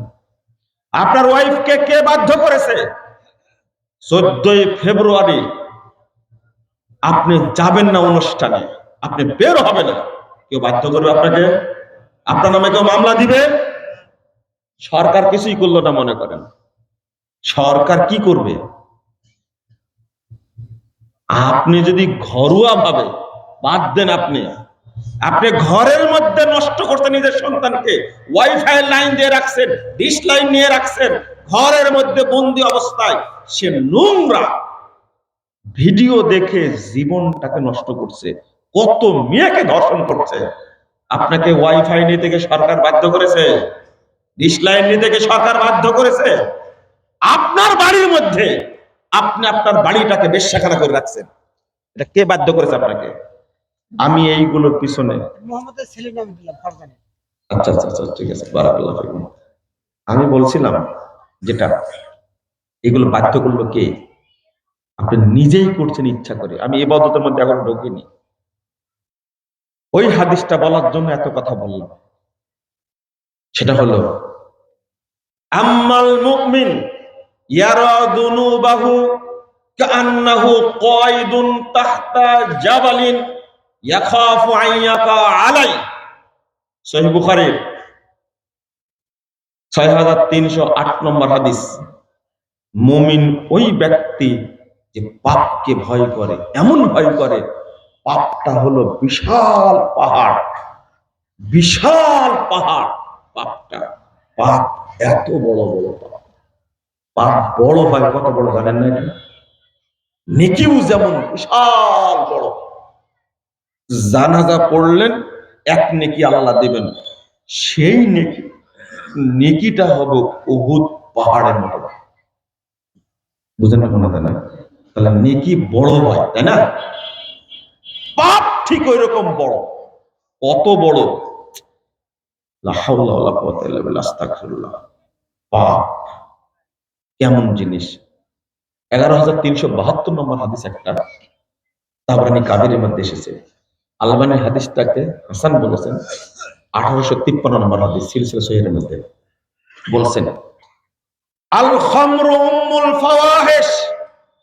সাহাবীরা শোনো, নেশা জাতীয় দ্রব্য হলো সকল অশ্লীল কাজের মা। ওয়া আকবারুল কাবায়ের, যত কাবিরা গুনাহ আছে তার মধ্যে অন্যতম। শোনো, মান শারিবাহা, যে ব্যক্তি নেশা জাতীয় দ্রব্য পান করে, যে ব্যক্তি নেশা জাতীয় দ্রব্য খায়, ওয়াকা আলা উম্মিহি ওয়া খালাতিহি ওয়া আম্মাতিহি। আল্লাহ রাসূল বলছেন, যে নেশা জাতীয় দ্রব্য খায় সে মায়ের সাথেও জিনা করে, খালার সাথেও জিনা করে, ফুপুর সাথেও জিনা করে। শোনেন শোনেন শোনেন, মায়ের সাথে জিনা করাটা পাপটা কত বড় হতে পারে? আপনি যে বিড়িটা খান, আগে কেউ মদ খাওয়া শেখে না, কি খাওয়া শেখে? বিড়ি খাওয়া শেখে। আগে শুরুতে কেউ ইয়াবা খায় না, শুরুতে কি খায়? বিড়ি খায়। তাহলে সমস্ত মাদকতার মা হলো কি? বিড়ি। কেউ কেউ বলে বিড়ি হলো হালকা মাদকতা। আপনি কোনদিন বিশ্লেষণ করেছেন এই মদ খাওয়া কে শিখাইছে? সোয়ানি খাওয়া কে শিখাইছে? বিদেশি মদ খাওয়া কে শিখাইছে? ওর মা শিখায়নি? মা কোনটা? বিড়ি। বিড়িকে আপনি হালকা করে দেন, আপনি অবুঝ একটা। শোনেন, ওটা বলিনি। তো মায়ের সাথে, খালার সাথে, ফুপুর সাথে জেনা করাটা কত বড় পাপ হতে পারে? কত বড় পাপ হতে পারে? মুমিন যে ব্যক্তি, সে মনে করে কান্নাহু কায়দুন তাহতা জাবালিন, বিশাল পাহাড়ের নিচে ও বসে আছে। মানে মুমিন ছোটখাটো পাপ করে, বড় পাপ মুমিন করে না। মুমিন কি জেনা করতে পারে? বুঝেন না মনে, তাই না? মুমিন কি জেনা করতে পারে? না। মুমিন কি মানুষ হত্যা করতে পারে? না। মুমিন কি মদ খেতে পারে? না। ছোটখাটো পাপ করে মুমিন, সেই পাপকে কি মনে করে? বিশাল পাহাড়। যে কোনো সময় আল্লাহ পাহাড়টাকে আমার উপরে ছেড়ে দিবেন, আল্লাহ আমাকে ধ্বংস করে দিবেন।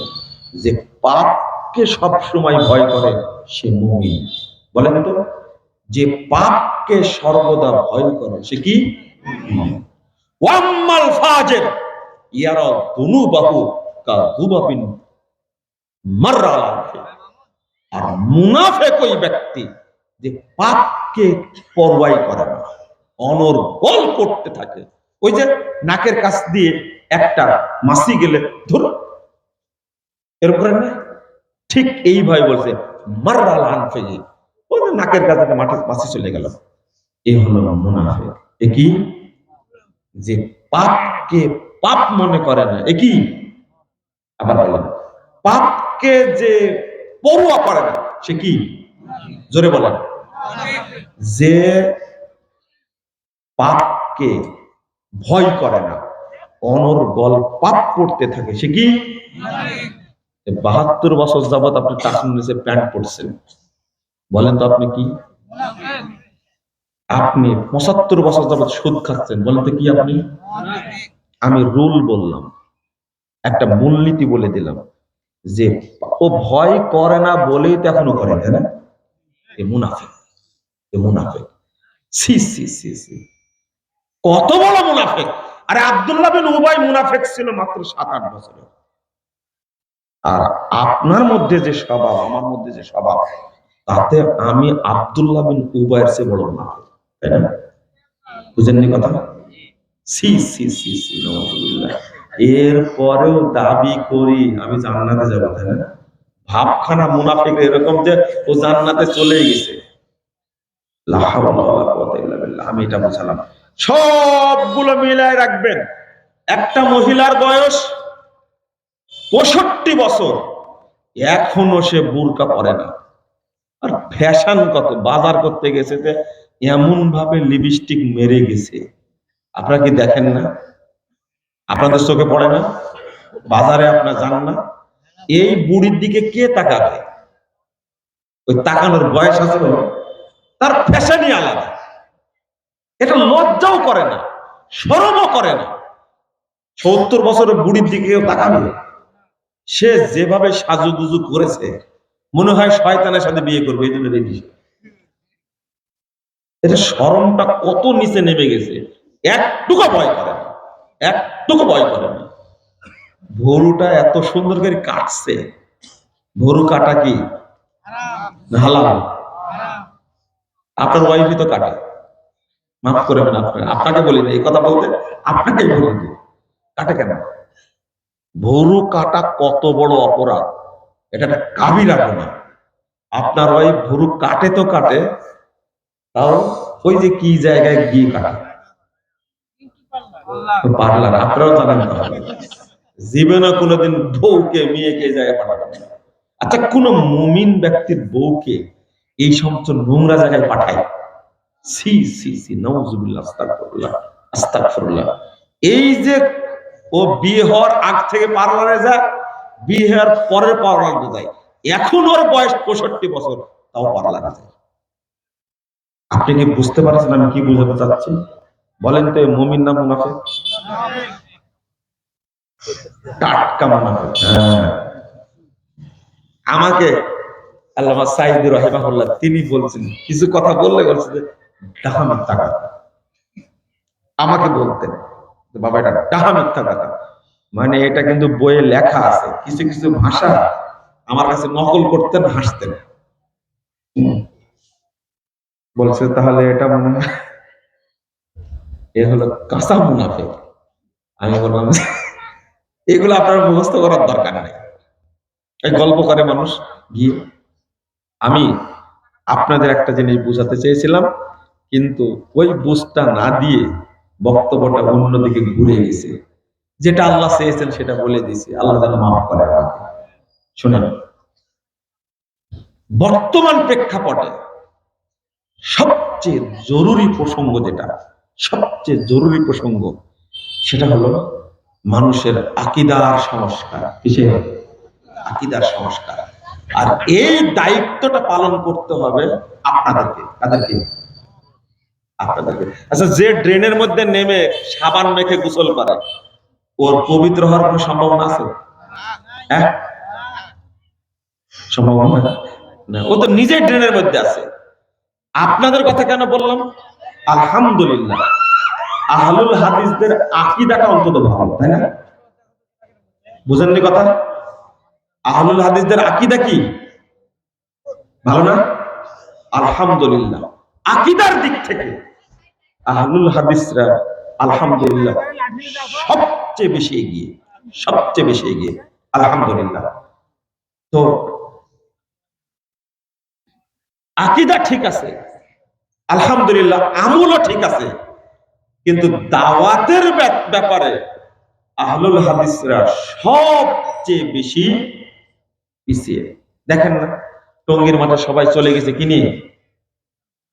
গাট্টে গুটে নিয়ে চলে গেছে, জিহাদ করছে জুবায়ের গ্রুপ আর সাদ গ্রুপ।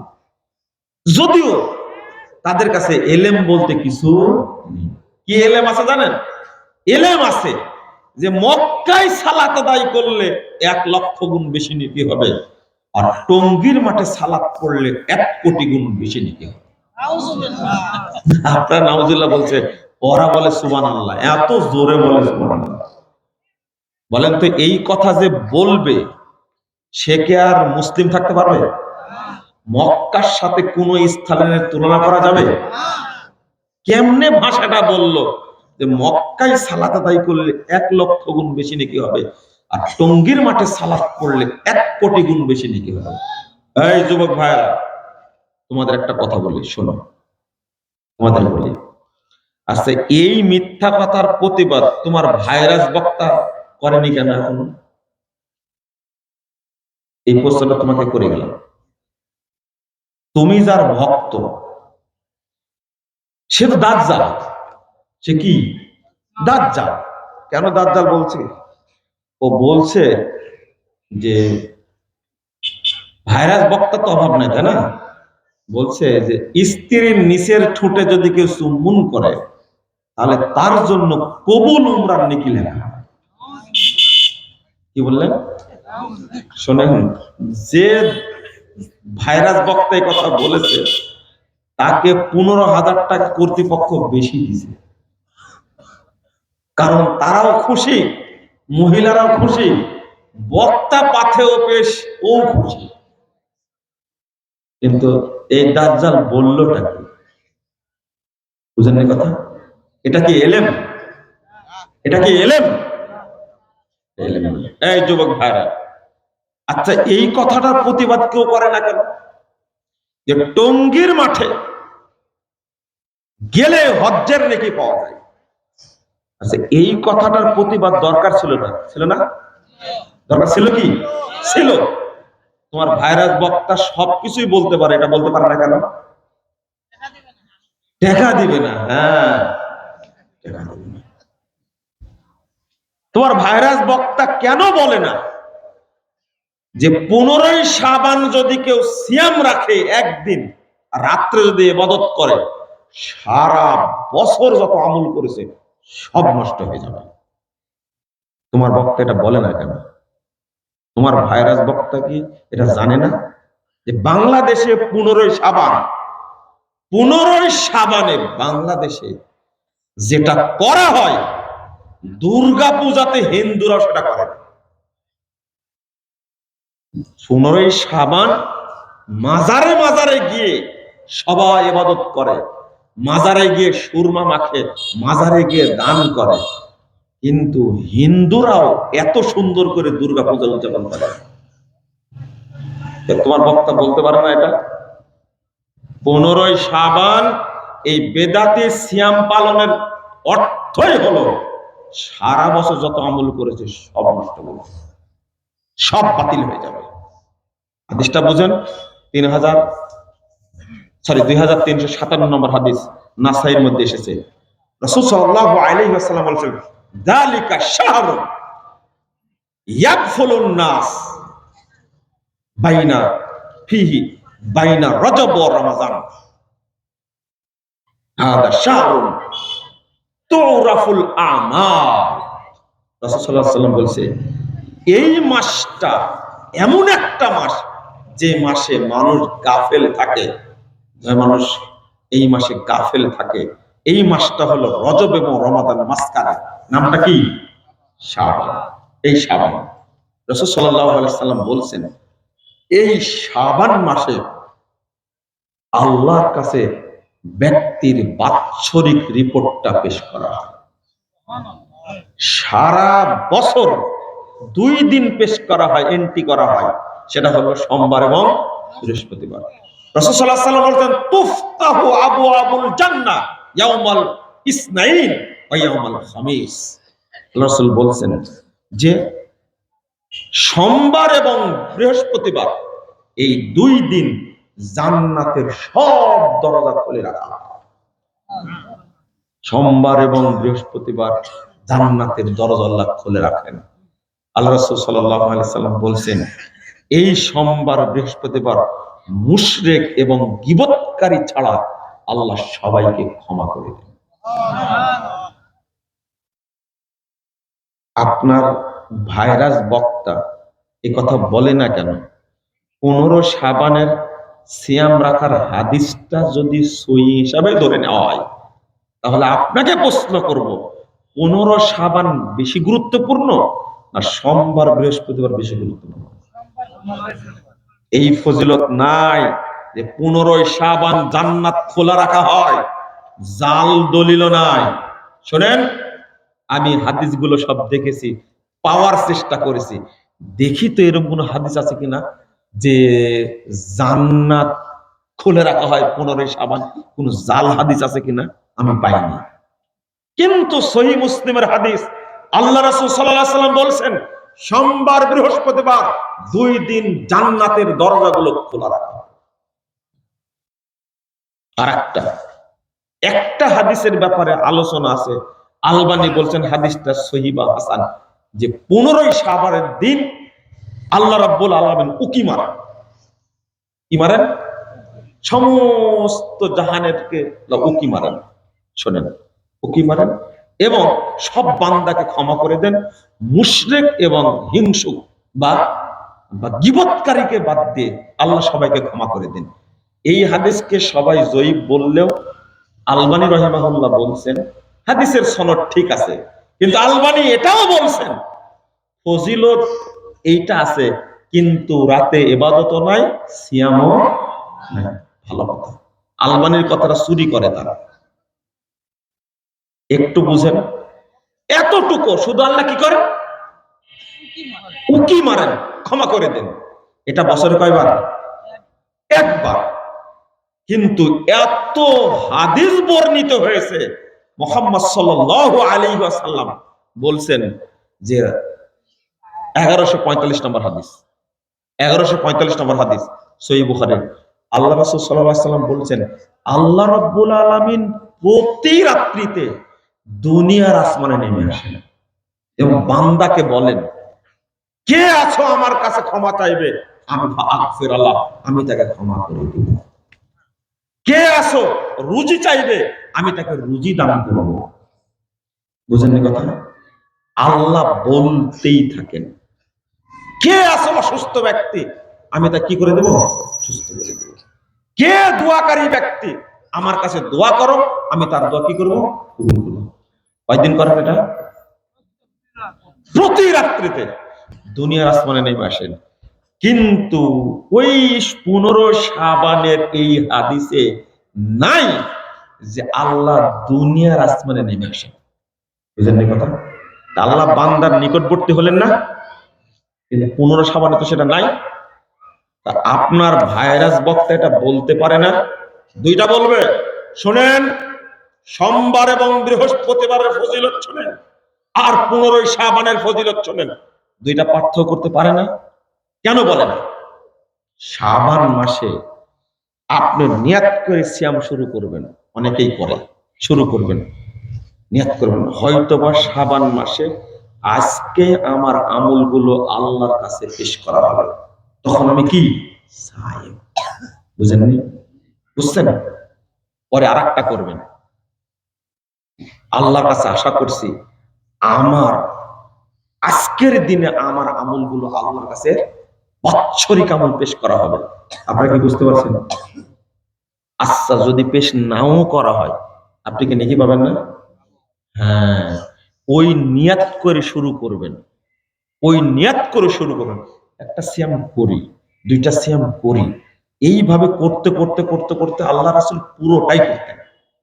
পরেন উম্মতের জন্য বললেন, ইযান তাসাবা শাবান ফালা তাসুমু, অর্ধেক হয়ে গেলে আর সিয়াম করো না, অর্ধেক হয়ে গেলে সিয়াম করো না তোমরা। 15 তারিখে সিয়াম রাখা নিষেধ, আর আমরা ওই তারিখেই করি। কেন? এতগুলো হাদিস থাকতে আপনার ভাইরাস বক্তা কি একটাও বলতে পারে না? ভাইরাস বক্তা শুধু ভাইরাস ছড়ায়। আপনারা বলেন ভাইরাল, ওকে ভাইরাল বলা যাবে না। ভাইরাল শব্দের একটা সম্মান আছে। কেন বলছি ভাইরাস? কেন বলছি? ও করোনা ভাইরাসের চেয়ে বেশি খারাপ। করোনা আপনাকে মারবে, শুধু আপনার আকীদা মারতে পারবে না, আপনার আমল মারতে পারবে না, পারবে?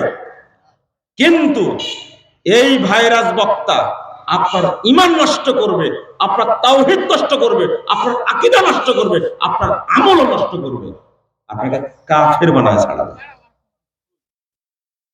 এই জন্য সচেতন করে এই যুবক ভাইয়েরা, আমি যেটা এখন বলতে চাচ্ছি এবং বক্তব্য আমি শেষ করবো কিছুক্ষণের মধ্যে ইনশাআল্লাহ। আজকে একজন লোক আমাকে ঝাড়ি দিয়েছে, এই ঝাড়িটা আগে একটু ক্লিয়ার করার দরকার আছে। এই কথাটা ধমক দিয়েছে আহলে হাদিস মানুষ, কি তার কথার ধাস শুনে বুঝেছি সে কি আহলে হাদিস। তিনি আমাকে বলছেন যে আপনি একটা আয়াতের, এই যুবক ভাই আপনারা শুনবেন, আপনার দায়ী, আপনাদের কাছে চাই, আমি আল্লাহর কাছে দোয়া করি আল্লাহ প্রত্যেকটা জেলায় একজন করে মুসাব বিন উমাইর রাদিয়াল্লাহু আনহুর মতো, তার মতো তো হতে পারবে না, কিন্তু এক একজন একবারে নিবেদিত প্রাণ, একবারে ত্যাগী নিঃস্বার্থ কর্মী তুমি এক একটা জেলায় একটা করে তৈরি করে দাও। বলে তো আমিন, বলেন তো। আবার আল্লাহ বলে সারাদিন জুলেখার ঘটনা শোনা, সকালবেলা বলছে জুলেখা নারী না হলো তাই। হ্যাঁ বলেন, আল্লাহ যেন প্রত্যেক জেলায় একজন করে তরুণকে কবুল করেন। একজন, আমি বেশি চাই না, আপনারা বেশি চাইবেন, আমি একজন চাই। একজন তরুণ আলেমকে তুমি কবুল করো আল্লাহ, যেন তার মাধ্যমে, এটা হতে হবে নিঃস্বার্থ, একটা হতে হবে একবার নিবেদিত প্রাণ, তার মধ্যে অর্থের স্বার্থ থাকবে না। আরে আমাদের কত স্বার্থ, অনেক স্বার্থ। ওয়াজ করে গোপনে গোপনে বাড়ি করতে হবে, গাড়ি করতে হবে, সংগঠন করি, মনে করি যে আমাকে অনেক বড় বড় বাড়ি করা লাগবে, গাড়ি করা লাগবে, এরকম না। একবারে নিঃস্বার্থ ত্যাগী একটা করে আলেমকে তুমি কবুল করো, যারা দাওয়াতি কাজ করো। বলেন আমিন। আমিন মনে থাকবে তো। এই ভাই আমাকে বলছেন যে আপনি সবাইকে জাহান্নামে ঠেলে দিচ্ছেন কেন, বুঝেন ভাষাটা। আমি বললাম জাহান্নামে ঠেলা গেলে কি করে? ওই যে আয়াতটা অনুবাদ করছেন, ইয়াউমা তাবিয়াজ্জু বুজুহু ওয়া তাসওয়াদ্দু বুজুহ। আমি বললাম যে ওহো, এবার তো বুঝতে পারছি, আমি জাহান্নামে ঠেলে দেবো কেন? আপনাদের মাথা সবাই ঠিক আছে তো? বাবা ঘুমাচ্ছেন না তো কেউ? আলহামদুলিল্লাহ, একটু শুনেন, এটা শুনেন, আমি বলেছি কতটুকু শুনেন। আল্লাহ বলছেন ইয়াউমা তাবিয়াজ্জু বুজুহু ওয়া তাসওয়াদ্দু বুজুহ, কাল কিয়ামতের মাঠে এক শ্রেণীর মানুষের মুখ থাকবে উজ্জ্বল, তারা কিয়ামতের মাঠে সম্মানিত হবে। অতাসওয়াদ্দু বুজুহ, আর এক শ্রেণীর মানুষের মুখমণ্ডল থাকবে কালো কুৎসিত বিশ্রী, একবার তাদেরকে অপমান করা হবে। তো এই আয়াত, এরপরে আল্লাহ বলছেন ফাআম্মাল্লাযীনা সাওয়াদ্দাত বুজুহুহুম কাফারতুম বাদা ঈমানিকুম ফাযুকুল আযাবা বিমা কুনতুম তাকফুরুন। 106 নম্বর আয়াত সূরা আল ইমরান। তো ইবনু আব্বাস রাদিয়াল্লাহু আনহু এই আয়াতটা পড়ে এর অর্থ করছেন, তিনি বুঝাচ্ছেন, তাফসীর ইবনে কাসিরের মধ্যে এসেছে। তিনি বলছেন তাবিয়াজ্জু বুজুহু আহলিস সুন্নাহ ওয়াল জামাআহ, যারা আহলুস সুন্নাহ ওয়াল জামাতের মানুষ, যারা আহলুল হাদিস আকীদার মানুষ, কিয়ামতের মাঠে আল্লাহ তাদেরকে সম্মানিত করবেন। না এখানে সুবহানাল্লাহ না, আলহামদুলিল্লাহ। আপনি আহলে হাদিস না? আপনি আহলে সুন্নাহ ওয়াল জামাআহ না? শুনুন, ওয়া তাসওয়াদ্দু বুজুহু আহলিল বিদআহ ওয়াল ফুরকা, আর যারা বেদাতি এবং আহলুস সুন্নাহ ওয়াল জামাত থেকে যারা বিচ্ছিন্ন বিভক্ত, তাদেরকে আল্লাহ অপমান করবেন কিয়ামতের মাঠে। তাদের মুখটা কুৎসিত কালো বিশ্রী থাকবে। কথাটা আমার না, কথাটা ইবনু আব্বাস রাদিয়াল্লাহু আনহু তিনি বলছেন। মানে আহলুস সুন্নাহ, আপনি শুধু সুন্নাহ মানেন, কি মানেন? সুন্নাহ মানেন, কিন্তু আপনি জামাতবদ্ধ না। তাহলে আপনাকে জামাতবদ্ধ হতে হবে। মনে করেন আহলুল হাদিসরা একটা ইউনিট, তাই না? এক আকীদা এবং এক আমল, এক আকীদা এবং কি একই আমল। আমি বলতে চেয়েছি যে এই জামাত থেকে আপনারা কেউ দূরে থাকতে পারবেন না। বল ফুরকা, বিচ্ছিন্ন থাকলে, আরে বিচ্ছিন্ন থাকলে মানে কি?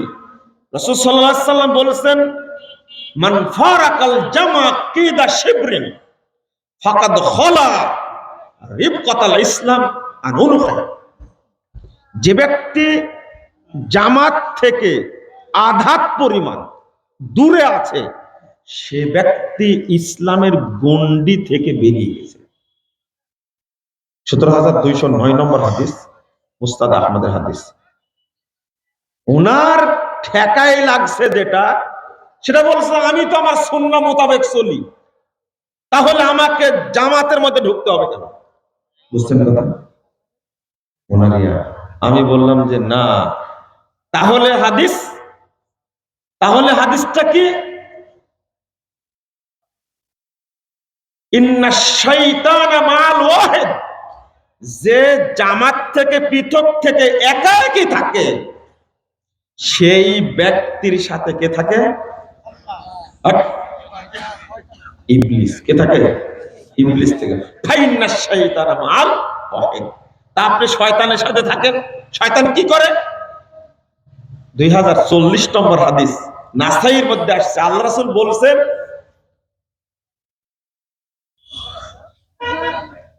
মান ফারাকা ইন্না শাইতানা মা মান ফারাকাল জামা ইয়ারকুজু।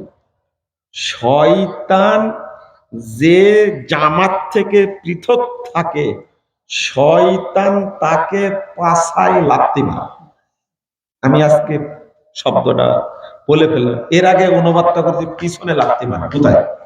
পিছনে। কিন্তু আজকে কথাটা এবার বেরিয়ে গেল, আল্লাহ তোমাকে মাফ করো, আপনারা খারাপ মনে করেন না। অনুবাদ এটাই, ও লাথি মারতে থাকে পিছনে, লাথি মারতে মারতে মারতে মারতে যতক্ষণ পর্যন্ত ফিরে না আসবে, ততক্ষণ পর্যন্ত শয়তান পিছনে ইয়ার খুঁজে। যারা আলেম মানুষ তারা একটু খেয়াল করবেন, ইয়ার খুঁজে শব্দ ব্যবহার করতে, লাথি মারতে মারতে কোথায় নিয়ে যায়? মান সাজ্জা সাজ্জা ফিন্নার, জাহান্নাম পর্যন্ত নিয়ে যাবে। আরে এই জামাত তো বাদ দেন, শুধু যদি ছোট জামাত, যেটা সালাতের জামাত, সালাতের জামাত, কেউ যদি একা কোনো সালাত আদায় করে, কি একা যদি কেউ সালাত আদায় করে, একা, রাসূল সাল্লাল্লাহু আলাইহি ওয়াসাল্লাম বলছেন শয়তান তাকে ধোঁকা দিবেই, শয়তান তার উপরে বিজয়ী হবে। শুধু ছোট জামাত, যেটা কি সালাতের জামাত, সাল্লাতাল্লাহু আলাইহি, তার উপরে শয়তানকে আল্লাহ বিজয়ী করে দিলেন। জামাতে, এই ছোট জামাত, আর যদি আপনি ঐক্যের মধ্যে না থাকেন, তাহলে আপনাকে কোথায় নিয়ে যাবে শয়তান? ইন্না লিল্লাহি ওয়া ইন্না ইলাইহি রাজিউন। উনি বলছেন, আমি সহিহ আকীদার উপরে আছি মানে আমি একাই জান্নাতে যাব। আমি বললাম যে শয়তান আপনাকে এই বুঝটাই দিয়েছে। বলছে দেখেন হাদিস আছে না, তাহলে আপনি বলছেন যারা জামাতবদ্ধ না তাদেরকে জাহান্নামে যেতে হবে। আমি বলি যে আমি বলিনি, আমি বলেছি ইবনু আব্বাসের কথা। কার কথা? যে আগে অনুবাদটা করলাম না, যারা আহলুস সুন্নাহ ওয়াল জামাত, যারা শরীয়ত মানে এবং জামাতবদ্ধ থাকে, তাদের মুখটা কিয়ামতের মাঠে উজ্জ্বল হবে। আল্লাহ তাদেরকে মর্যাদা দান করবেন, সম্মান দান করবেন। সহিহ মুসলিমের হাদিসও আসছে, 181 নম্বর হাদিস। যখন আল্লাহ জিজ্ঞেস করবেন, আজিদুকুম তুরিদুনা শাইয়ান, ও জান্নাতীরা তোমরা কি আরো কিছু চাচ্ছ আমার কাছে? চাইলে আমি বাড়িয়ে দিব। তখন জান্নাতীরা বলবে, আলাম তুবাইয়িজ বুজুহানা, আল্লাহ আপনি কি আমাদেরকে কিয়ামতের মাঠে সম্মানিত করেননি? ওয়াতুদখিলনাল জান্নাহ, আপনি কি আমাদেরকে জান্নাতে প্রবেশ করাননি? ওয়াতুনাজ্জিনা মিনান নার, আপনি কি আমাদেরকে জাহান্নাম থেকে মুক্তি দেননি? কথাগুলো খেয়াল করেছেন? তাহলে আল্লাহ বলবেন যে এরা জান্নাত পেয়ে খুশি, আর কিছু চায় না। আল্লাহ রাসূল বলেন ফায়াকশিফুল হিজাব, এই কথা বলার সাথে সাথে জান্নাতে এত কিছু পেয়ে এক একজন হুর পেয়েছে কতটা করে তার হিসাবই নেই। এত বড় জায়গা, এত সুন্দর জায়গা, কত নদ নদী, সোনা দানা, ফল, কত কিছু পাইছে, আর কিছু চাই না। কিন্তু আল্লাহ বলছেন তুরিদুনা শাইয়ান আসিদুকুম, তোমরা আর কিছু চাচ্ছ আমি বাড়িয়ে দিব। তখন বলবে আপনি আমাদের কিয়ামতের মাঠে সম্মান দিয়েছেন, মুখটা উজ্জ্বল করেছেন, জান্নাত দিয়েছেন, জাহান্নাম থেকে বের করেছেন, জাহান্নাম থেকে মুক্তি দিয়েছেন, আর কি চাইবো? ফায়াকশিফুল হিজাব, এরপরে আল্লাহ এবং তার মাঝের যে পর্দা, আল্লাহ পর্দাটা খুলে দিবেন। আল্লাহ এত সুন্দর, আল্লাহ এত সুন্দর, আল্লাহ এত সুন্দর, এত দারুণ। জান্নাতীরা আল্লাহকে দেখতেই থাকবে, দেখতেই থাকবে। আল্লাহ রাসূল বলছেন ফামা উতু শাইয়ান আহাব্বা ইলাইহিম মিনান নাযর ইলা রাব্বিহিম আযজা ওয়া জাল, জান্নাতীদেরকে জান্নাতে যা কিছু দেওয়া হবে সবচেয়ে বড় নিয়ামত হলো আল্লাহকে দেখা। আল্লাহ এত সুন্দর, আল্লাহ এত সুন্দর, আল্লাহ এত সুন্দর। আল্লাহ তুমি আমাদেরকে এই সৌভাগ্য দান করো, বলেন আমিন। আবার বলেন আমিন। আমরা জান্নাতে গিয়ে আল্লাহকে দেখতে চাই, দেখবো ইনশাআল্লাহ, ইনশাআল্লাহ। বন্ধুরা আমার, আমি যে কথাটা বলতে চাচ্ছিলাম, তাহলে কারা সম্মানিত হবে কিয়ামতের মাঠে? যারা আহলুস সুন্নাহ ওয়াল জামাত। না শুধু আহলুস সুন্নাহ না, তাবিয়াজ্জু বুজুহু আহলিস সুন্নাহ ওয়াল জামাত, ঐক্যবদ্ধ থাকতে হবে। আর যারাই বিচ্ছিন্ন থাকবে আল্লাহ তাদেরকে কি করবেন? অপমান করবেন, অপদস্থ করবেন। আমাকে যখন কথাটা বলল, উনি তো আসলে বুঝছেন না আমি কি বুঝাতে চেয়েছি। উনি বলছেন কেন, হাদিস আছে না, হাদিস আছে না, আল জামাতু মা ওয়াফাকাল হক ওয়া ইন কুনতা ওয়াহদাক, একজন থাকলেও হকের উপরে আছে, সেটাই জামাত, সেটাই জান্নাতে যাবে। লেও এবার এই হাদিস ঠিকই মুখস্থ আছে, কিন্তু হাদিসটা সে বুঝে না। ওই যে আপনারা শুনেছেন, একাই যদি কেউ হকের উপরে থাকে সে একাই কি একটা জামাত, শুনেন না আপনারা? তাহলে রাজশাহীতে একজন আছে, একা একটা জামাত, একাই জান্নাতে যাবে, তাই না? সেই চিটাগঙ্গে আছে, একা একটা জামাত, তাই না? একাই জান্নাতে যাবে। আচ্ছা, একা জান্নাতে যাওয়ার কোনো দলিল আছে? আপনার ইমামকে, আপনারা অন্তত বুঝুন, আপনার ইমামকে কিছু বলে না, জোরে বলেন। আমাদের ইমামকে মুহাম্মদুর রাসূলুল্লাহ সাল্লাল্লাহু আলাইহি ওয়াসাল্লাম। বলেন তো জান্নাত কে উদ্বোধন করবেন? জোরে বলেন। মুহাম্মদ সাল্লাল্লাহু আলাইহি ওয়াসাল্লাম। আহারে, ইমাম ইবনে কাসির রাহিমাহুল্লাহ ৭১ নম্বর আয়াত সূরা বনী ইসরাঈলের এই আয়াতের অনুবাদ করতে গিয়ে বলেছেন, ইয়াউমা নাদু কুল্লা উনাসিন বিইমামিহিম, কাল কিয়ামতের মাঠে প্রত্যেক ব্যক্তিকে আমি আল্লাহ ইমাম সহ ডাকবো। ইমাম ইবনে কাসির রাহিমাহুল্লাহ বলছেন, ফাহাদা আকবারু শারাফিন লিআসহাবিল হাদিস লিআন্না ইমামাহুমুন নাবিয়্যু সাল্লাল্লাহু আলাইহি ওয়াসাল্লাম। এই আয়াতের মধ্যে সবচেয়ে বেশি মর্যাদা আছে আহলুল হাদিসদের জন্য, কারণ কাল কিয়ামতের মাঠে তাদের ইমাম হবেন মুহাম্মদুর রাসূলুল্লাহ সাল্লাল্লাহু আলাইহি ওয়াসাল্লাম। বলেন আলহামদুলিল্লাহ, জোরে বলেন আলহামদুলিল্লাহ। আমাদের ইমাম মুহাম্মদুর রাসূলুল্লাহ সাল্লাল্লাহু আলাইহি ওয়াসাল্লাম। রাসূল সাল্লাল্লাহু আলাইহি ওয়াসাল্লাম বলছেন যে আমার সামনে এবং আমার উম্মত সাথে নিয়ে যখন যাব, তাহলে আপনি একাই, আপনি একাই, আপনি একাই। ইমাম হলে তার সাথে একজন থাকে। হ্যাঁ, চিন্তা করেন, ফুল সিরাতের উপরে কি বলে, জাহান্নামের উপরে ফুল সিরাত ছেড়ে দেওয়া হবে, আমি আমার উম্মতকে নিয়ে প্রথম জান্নাত উদ্বোধন করব। উম্মত বলতে আপনি একাই? হ্যাঁ, একাই একাই। লা হাওলা ওয়ালা কুওয়াতা ইল্লা বিল্লাহ। বুঝতে ভুল করছেন, হাদিসের অর্থ এটা না। হাদিসটা লম্বা, ইবনু মাসউদ রাদিয়াল্লাহু আনহুর কথা, এটা এটা হলো আসার। হাদিসটা আমি বলি একটু, ১-২ মিনিট শেষ হয়ে যাবে। এদিকে লক্ষ্য করেন আপনি। আল জামাতু মা ওয়াফাকাল হাক্কা ওয়া ইন কুনতা ওয়াহদা, এই হাদিসটা পুরো বলেন, অল্প একটু বলেছেন। ইবনু মাসউদ রাদিয়াল্লাহু আনহু তার সাথীর তাবী একজন, তিনি হলেন আমর ইবনে মাইমান। নাম কি? আমর ইবনে মাইমুন। তাকে বলছেন, এই আমর, তাদরি আল জামাল মাল জামা, জামাত বুঝো তুমি? জামাত কাকে বলে? শুনেন, জামাত বুঝো, জামাত কাকে বলা হয়? তখন তিনি বলছেন, লা আদরি, আমি জানি না। ইবনু মাসউদ রাদিয়াল্লাহু আনহু তাবী আমরকে বলছেন।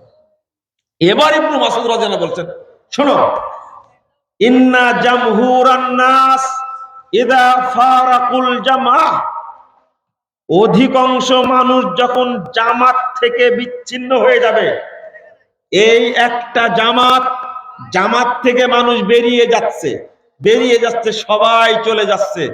আল জামাতু মা ওয়াফাকাল হাক্কা ওয়া ইন কুনতা ওয়াহদা, এখন তুমি একাই আছো, এটাই হকের উপরে আছে, এটাই জামাত, যদিও তুমি সদস্য সঙ্গ কয়জন হও? একজন হও। তা আগে যেটা বুঝছিলেন আর ইবনু মাসউদ যেটা বুঝাতে চাইলেন, এটা কি এক হলো? এক? বুঝছেন এবার?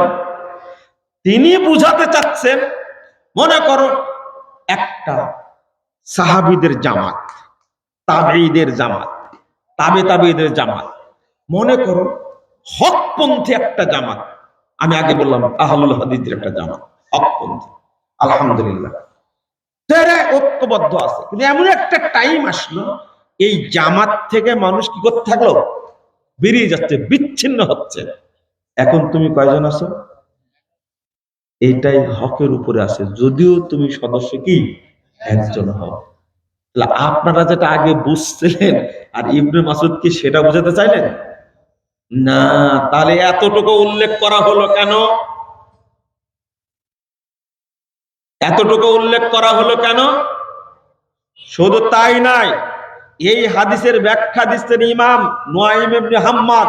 তিনি বলছেন, শোনো, ইবনু মাসউদ যেটা বুঝাতে চায় সেটা হলো, ইযা ফাসাদাতিল জামাআহ, যখন দেখছো জামাত নষ্ট হয়ে যাচ্ছে, জামাত ভেঙে যাচ্ছে, জামাত থেকে বিচ্ছিন্ন হয়ে যাচ্ছে, ফাআলাইকা বিমা কানাত আলাইহিল জামাআহ, তখন তোমার উপরে ফরজ হলো, ওয়াজিব হলো, জামাত যেভাবে আছে ওইভাবে তার উপরে টিকে থাকা। কবলান তাফসুদা, একবারে নষ্ট হওয়ার আগ পর্যন্ত তোমাকে একাই থাকতে হবে। ওয়ান্তা হিনাইজিল জামা ওয়াইন কুনতা ওয়াহদাক ওয়ান্তা হিনাইজিনাল জামা, যদিও একজন হও, একাই ওই জামাতে টিকে থাকো। আনতা হিনাইজিল আল জামা, এখন তুমি একাই একজন, একটা জামাত। এবার কি বুঝাতে পেরেছি আপনাদেরকে? এটাই হলো মানহাজ। হাদিস নিজের মতো বোঝা যাবে না, বুঝতে হবে সাহাবীদের মতো, বুঝতে হবে তাবেঈদের মতো, বুঝতে হবে তাবেদের মতো। আহলে হাদিসরা বর্তমানে এই বড় ফিতনার মধ্যে আছে। হাদিস নিজে পড়ছে, নিজের মতো বুঝছে। একজন আহলে হাদিস বক্তা ফতোয়া দিচ্ছে, কি জানেন? আচ্ছা যাক, ওটা বললাম না। বলছে যে, প্রশ্ন করেছে যে কিয়ামতের মাঠে জান্নাত জাহান্নাম কি ধ্বংস হবে? তিনি উত্তর দিচ্ছেন, যে জান্নাত জাহান্নাম ধ্বংস হয়ে যাবে কিয়ামতের মাঠে। দলিলও দিচ্ছেন। দলিলটা কি? কুল্লু শাইইন হালিকুন ইল্লা ওয়াজহা, সব ধ্বংস হয়ে যাবে, থাকবেন কে? তাহলে দলিল পাওয়া গেল, কুল্লু মান আলাইহা ফান ওয়া ইয়াবকা ওয়াজহু রাব্বিকা জিল জালালি ওয়াল ইকরাম। তাহলে আল্লাহ বললেন কি, সব ফানা হয়ে যাবে, থাকবেন কে? তাহলে তার কথা এবং আয়াত ঠিক আছে না? তাহলে কিয়ামতের দিন জান্নাত জাহান্নাম কি হয়ে যাবে? ধ্বংস হয়ে যাবে, দলিল সহ প্রমাণ। কিন্তু কথাটা পুরোটাই মিথ্যা। কথাটা পুরোটাই কি? ডাহা মিথ্যা। হ্যাঁ, মুখস্থ করে নিয়েছে। শুনেন শুনেন শুনেন, এই আয়াতও ঠিক আছে, দলিল পেশ করাটাও ঠিক আছে, কিন্তু আয়াতটা বুঝেছেন নিজের মতো, সালাফদের মতো বুঝেননি। সালাফরা কি বুঝেছেন দেখেন। ইবনু আব্বাস রাদিয়াল্লাহু আনহু, রাইসুল মুফাসসিরিন, আবু হুরায়রা রাদিয়াল্লাহু আনহু কি বলছেন জানেন? দেখেন, কুল্লু শাইইন হালিকুন ইল্লাল্লাহ ওয়াল জান্নাহ ওয়ান নার ওয়াল আরশ, সব ধ্বংস হবে কিন্তু আল্লাহ, জান্নাত, জাহান্নাম এবং আরশ ধ্বংস হবে। হলো? তাহলে হলো হলো তাহলে এই আয়াতটা আমার মতো বুঝলে হবে না, কার মতো বুঝতে হবে? আরেকজন ইবনু আব্বাস রাদিয়াল্লাহু আনহুর ছাত্র মুজাহিদ তাবি, তিনি বলছেন, কুল্লু শাইইন হালিকুন ইল্লাল্লাহ ওয়াল জান্নাহ ওয়ান নার ওয়াল আরশ ওয়াল আমালুস সালিহা। এই যে আমলগুলো করছি ধ্বংস হওয়ার জন্য, এগুলো কি ধ্বংস হবে? তাহলে আয়াতটা নিজের মতো বুঝলে বিপদে পড়বেন। এই নিজের মতো বুঝতে গিয়েই খারেজিরা ইসলাম থেকে বেরিয়ে গেছে, নিজের মতো বুঝতে গিয়ে শিয়ারা ইসলাম থেকে বেরিয়ে গেছে, নিজের মতো কোরআন বুঝতে গিয়ে বাংলাদেশের এই 12টা বাজছে। আপনি হাদিস পড়ে নিজের মতো ব্যাখ্যা দিচ্ছেন, নিজের মতো ব্যাখ্যা দিচ্ছেন। একজন বলছেন যে এই হাতের উপরে আল্লাহর হাত আছে। এই হাতের উপরে কি আছে? বায়াত, বায়াত করার সময় এই হাতের উপরে আল্লাহর কি আছে? হাত আছে। একটু নাউজুবিল্লাহ বললেন আপনারা, আপনাদের হৃদয়ে মনে হয় কি জমে গেছে নাকি? বলেন নাউজুবিল্লাহ বলেন। ইয়াদুল্লাহি ফাওকা আইদিহিম। আচ্ছা, আল্লাহর রাসূল যখন আয়াতটা পড়ছেন তখনও কি আল্লাহর রাসূলের হাতের উপরে আল্লাহর হাত ছিল? আল্লাহর হাত এই হাতের উপরে আছে। এই অনুবাদটা যে কত খারাপের খারাপ! নাউজুবিল্লাহ, আস্তাগফিরুল্লাহ, আস্তাগফিরুল্লাহ, আস্তাগফিরুল্লাহ। এই আয়াত দ্বারা উদ্দেশ্য হলো আল্লাহর পক্ষ থেকে রাসূল মুহাম্মদ সাল্লাল্লাহু আলাইহি সাল্লাম সাহাবীদের উপরে হাত দিয়েছিলেন। কে দিয়েছিলেন? আল্লাহ রাসূল। আল্লাহ রাসূলের হাত উদ্দেশ্য। যে ইয়াদুল্লাহি ফাওকা আইদিহিম, তাদের উপরে আল্লাহর হাত আছে। এর অর্থ হলো আল্লাহর পক্ষ থেকে হাত ছিল কার? কার? মুহাম্মদ সাল্লাল্লাহু আলাইহি ওয়াসাল্লাম। তখনও কিন্তু আল্লাহর হাত ছিল না রাসূলের হাতের উপরে। আমি কি বুঝাতে পেরেছি? তাহলে আমি যখন এই কথাটা বললাম তখন আপনি রাগ করলেন কেন? একটু পড়েন। আচ্ছা, এটা বুঝবেন না, আপনি বুঝতে পারছি। সেটা হলো আল্লাহ বলছেন ফাইদা করানাহু ফাত্তাবি কুরআনা। আল্লাহ বলছেন আমি যখন তেলাওয়াত করব কোরআন, তখন মোহাম্মদ আপনি শুধু অনুসরণ করেন। আচ্ছা, মোহাম্মদের কাছে তেলাওয়াত করতো কে? কে? তা আল্লাহ বললেন কেন? আমি যখন তেলাওয়াত করি তখন আপনি কি করেন? অনুসরণ করেন। এর অর্থ কি? আল্লাহর পক্ষ থেকে কে তেলাওয়াত করে?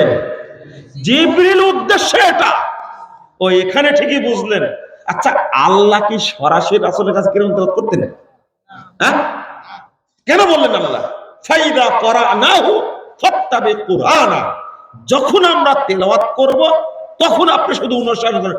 সুম্মা ইন্না আলাইনা বায়ানা, তখন এর ব্যাখ্যা দেওয়ার দায়িত্ব কার? আল্লাহ নিতে। আমি ব্যাখ্যা দেব, আপনি শুধু অনুসরণ করেন। তা আল্লাহর নবীর কাছে তেলাওয়াত করতেন কে? জিবরিল। আল্লাহ কোনদিন তেলাওয়াত করেছেন? আল্লাহ কোনদিন করেছেন? আল্লাহ বললেন কেন? আল্লাহর পক্ষ থেকে জিবরিল করছেন, এই জন্য আল্লাহ বলছেন আমি যখন তেলাওয়াত করি তখন শুধু আপনি কি করেন? অনুসরণ করেন। যুবক ভাইরা, এটা যতদিন না বুঝবেন আপনারা, ততদিন পর্যন্ত এদেশে দাওয়াতি কাজ করে কোনো লাভ হবে না। সব জায়গায় মানহাজ লাগবে। আচ্ছা বলেন তো, কোন তরকারিতে লবণ লাগে না? বলেন, জিজ্ঞেস করেন, মহিলাদের ফোন দেন, তোমরা তো রান্না করো, আমরা তো করি না। মুজাফফর আজকে বিপদে ফেলে দিছে। বলেন, কোন তরকারিতে লবণ লাগে না? হ্যাঁ, কি? দুধ? দুধ কি তরকারি?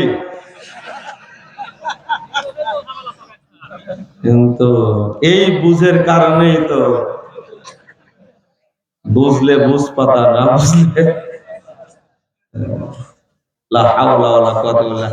তাহলে দুধ ঘোড়হালিয়াতে ঘোল না হয় দুধ হয়ে গেছে। এই ঘোল খাওয়ার কারণে দুধকে তরকারি বানাইছে, না বোঝা গেছে। এরপরেও দুধ যদি খেতে চান, তরকারি কি এমনি খান না ভাত দিয়ে খান? দুধ যদি ভাত দিয়ে খাতে হয়, হয় লবণ মারেন, না হলে কি মারেন?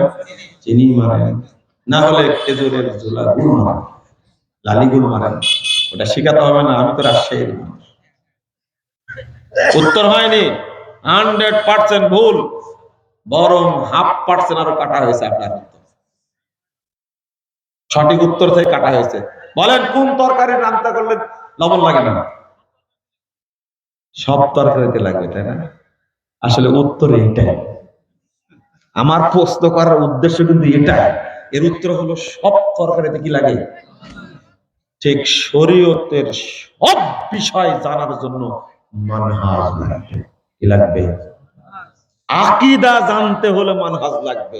তাহলে আকীদার উপরের জায়গাটা কি? মানহাজ। তাওহীদ জানতে হলো কি লাগবে? মানহাজ লাগবে। মানহাজ হলো দাঁড়ি পাল্লা। আপনার মতো সবাই বলে সেই আকীদা, সবাই বলে তাওহীদ, সবাই বলে তাওহীদে জনতা। ঘোড়ার ডিম মাজার পূজা করা হলো তাওহীদ।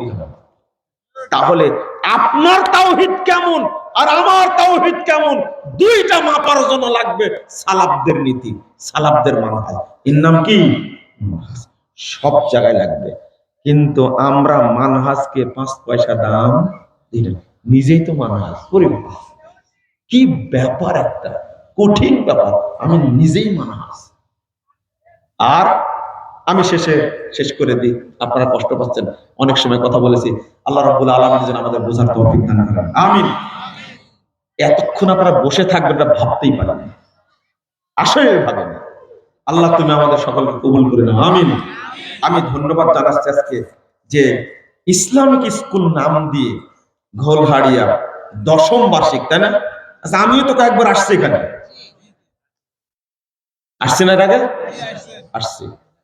তো আল্লাহ যেন, আমি দোয়া করি আল্লাহ যেন এই ইসলামী স্কুলকে কবুল করে নিন, আমিন। আপনারা তো মনে করেন যে ওখানেই পড়াতে চান যেখানে বানর তৈরি হয়, তাই না? কেউ পড়াতে চায় না।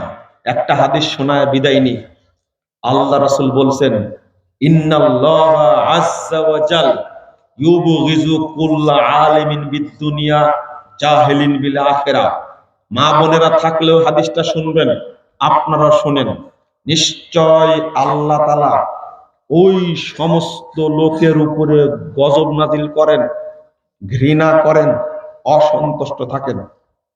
আবার শুনেন, নিশ্চয় আল্লাহ তাআলা ওই সমস্ত লোকের উপরে গজব নাজিল করেন, ওই সমস্ত লোকের উপরে গুসা অভিশাপ করেন যারা দুনিয়ার ব্যাপারে অনেক জানে কিন্তু দিন সম্পর্কে জাহেল। আপনি ইঞ্জিনিয়ার, অনেক বড় ইঞ্জিনিয়ার, কিন্তু দিন সম্পর্কে কিছুই জানেন না, আপনি অভিশপ্ত। আল্লাহ আপনার উপরে অভিশাপ নাজিল করেন, আল্লাহ আপনার উপরে গজব নাজিল করেন। বলেন নাউজুবিল্লাহ, আস্তাগফিরুল্লাহ, আস্তাগফিরুল্লাহ। আপনি ডাক্তার, ডাক্তার তো বাংলাদেশে নাই, সব ডাকাত আছে, ডাকাত। ইঞ্জিনিয়ার তো নাই, সব জানোয়ার। কিছু ডাক্তার আছে, কিছু ইঞ্জিনিয়ার আছে ফ্রেশ, আলেমের চেয়েও ভালো, আলহামদুলিল্লাহ। আমি কিন্তু এই ইঞ্জিনিয়ারকে বলছি না, ডাক্তার বলতে কি আমি ডাক্তার জাকির নায়েককে বলছি? হ্যাঁ, ডাক্তার জাকির নায়েক তো বড় ডাক্তার, আমি তো তাকে ডাকাত বলছি না। আমার কথা বুঝেন। আপনি সব জানেন। একজন সচিব অল্প পড়াশোনায় হয় না, একজন বিসিএস ক্যাডার অল্প পড়াশোনায় হয় না, অনেক জানে, তারপরে ক্যাডার হয়। একজন বিচারপতি, একজন জাজ অনেক কিছু জানে, কিন্তু তারা দিন সম্পর্কে, আখিরাত সম্পর্কে একবারে কি জাহেল। আরে পেশাব করবে কিভাবে সেটাও জানে না। বুঝেন নি কথা? বিসিএস ক্যাডার বিয়ে শাদী করার পরে প্রথম দিন স্ত্রী সহবাস করতে গিয়ে বিসমিল্লাহটা পড়েনি, শয়তান বউকে নষ্ট করে দিয়েছে। তাহলে এত পড়াশোনা করে কি লাভ হলো? বুঝেন না মনে কথাটা, তাই না? এক সচিব দেখছি কাজী নজরুলের সব কবিতায় মুখস্থ, এত সুন্দর করে আবৃত্তি করে। আমি বললাম যে দোয়ায়ে কুনুতটা বলেন তো। যে দোয়ায়ে কুনুত মানে? আমি বললাম হ্যাঁ, এটা টমেটো। খাননি কোনোদিন? দোয়ায়ে কুনুত মানে এটা জিজ্ঞেস করছে উল্টা। এটা টমেটো। আপনি কি বুঝছেন? না আলু? আপনার কোনটা? দোয়ায়ে কুনুত মানে কি? আলু। কেমন জাহেলের জাহেল। বেতের সালাতে পড়তে হয় না? এত সুন্দর একটা দোয়া, ওর ব্রেনে সব ঢুকানো আছে, সে দোয়া কোনটা জানে। আমি বললাম যে আচ্ছা জানাজার দোয়া বলেন তো। বলছে যে জানাজার দোয়া মুখস্থ করিনি। আর বাকিটা বললে তো অপমানিত হবে না? ও সব জানে, কিন্তু দিন সম্পর্কে কিছুই জানে না। হুজুরের উপরে দিয়ে ভর, বিসমিল্লাহ আল্লাহ করা মারি দিচ্ছে। হুজুর বলেছে গায়, ষাঁড় হলেও সমস্যা নেই। এমন জাহেলের জাহেল, সব বড় বড় শিক্ষিত জাহেল। এই জাহেলদের কারণে আপনারা কি শুধু ধর্ম সম্পর্কে বলছেন? এই জাহেল শিক্ষিত লোকগুলো বিভিন্ন পদে বসে বসে এই দেশটাকে ষড়যন্ত্র করে করে ইন্ডিয়ার হাতে লেখেই দিয়েছিল। আল্লাহ বাঁচাইছেন, আল্লাহ। আল্লাহ এই ছোট ছোট বাচ্চাদের মাঠে নামায় আল্লাহ বাঁচাইছেন, আলহামদুলিল্লাহ। কথা বুঝতে পারেননি? এরা কারা? এরা সচিব না সব? রাষ্ট্রযন্ত্র যারা বদমাশ গুলো আছে, এইভাবে বসে বসে ষড়যন্ত্র করে। এরা শিক্ষিত, এরা তো দিন তো জানে না, দেশকেও বিক্রি করে দিতে পারে, এদের কাছে কোনো ব্যাপারই না। এক সচিব 5,000 কোটি টাকা চুরি করেছে। কয় হাজার কোটি টাকা? 5,000 কোটি টাকা চুরি করেছে। এই জন্যই তো বলি, এই জন্যই বলি, আর পড়াবেন বাচ্চাদেরকে? হ্যাঁ, শয়তান কেমন বড় শয়তানের শয়তান। বাপ মা নাম রাখছে এত সুন্দর, নাম হলো জাফর ইকবাল। এত সুন্দর নাম, জাফর ইকবাল। ইকবাল মানে কি? কিন্তু এই শয়তান পড়াশোনা করে বিশ্ববিদ্যালয়ের প্রফেসর হওয়ার পরে বলছে আমি বানর থেকে জন্ম নিয়েছি। তাজা ইবলিস একটা। আর আপনারা ওই জায়গাতে পড়ান, তাই না? শোনেন ভালো করে, এখন মাদ্রাসা পড়ানোর পরেও ইঞ্জিনিয়ার হওয়া যায়, ডাক্তার হওয়া যায়, সচিব হওয়া যায়, ব্যারিস্টার হওয়া যায়, বিচারপতি হওয়া যায়। এই সমস্ত প্রতিষ্ঠানে পড়ানোই হারাম। এই জন্য আমার মুখে কোনোদিন শুনেছেন ওই সিলেবাসে কি আছে, ওই সিলেবাসে নাকি এই আছে, কুকুর থেকে কি হয়েছে, এই থেকে সে হয়েছে? আমি কোনোদিন বলি? আমি এগুলোকে পড়াই যায় মনে করি না। এই সমস্ত প্রতিষ্ঠানে পড়ানোটাই হারাম। মুসলমানের বাচ্চা তুমি মাদ্রাসায় পড়াবে, ছাত্রদেরকে, সন্তানকে মাদ্রাসায় পড়াবে, সবাইকে এদেশের আলেম বানাতে হবে। যান ফিলিস্তিনে চলে যান, কি অবস্থা দেখেন। শরম করেন, লজ্জা করেন আপনাদের? ফিলিস্তিনে মা সামনাসামনি সন্তানকে বিদায় দিচ্ছে, আর এক সন্তানকে জন্ম দিচ্ছে। এক একটা মা 10টা 12টা করে সন্তান নিচ্ছে।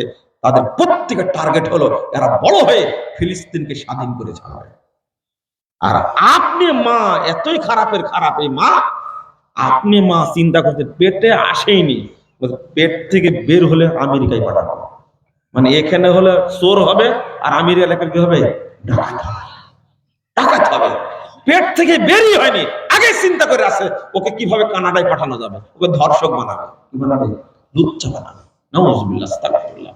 এই মা আর ফিলিস্তিনি মা আর বাংলাদেশের এই মা কেঁদে একবারে চোখের পানি ফেলে একবারে চুবায় দিচ্ছে। হাহারে, ফিলিস্তিনের সন্তানগুলো মরে শেষ হয়ে গেল, আর তোমার সন্তান? এই মায়ের দোয়া জীবন আল্লাহ কবুল করবে? এই বাপের দোয়া জীবনে কবুল করবে আল্লাহ? ফিলিস্তিনে মরে মারা যাচ্ছে, কাশ্মীরে মরে যাচ্ছে, আর তুমি এখানে কাঁদছো আর নিজের সন্তানে কোথায় পাঠাইছো?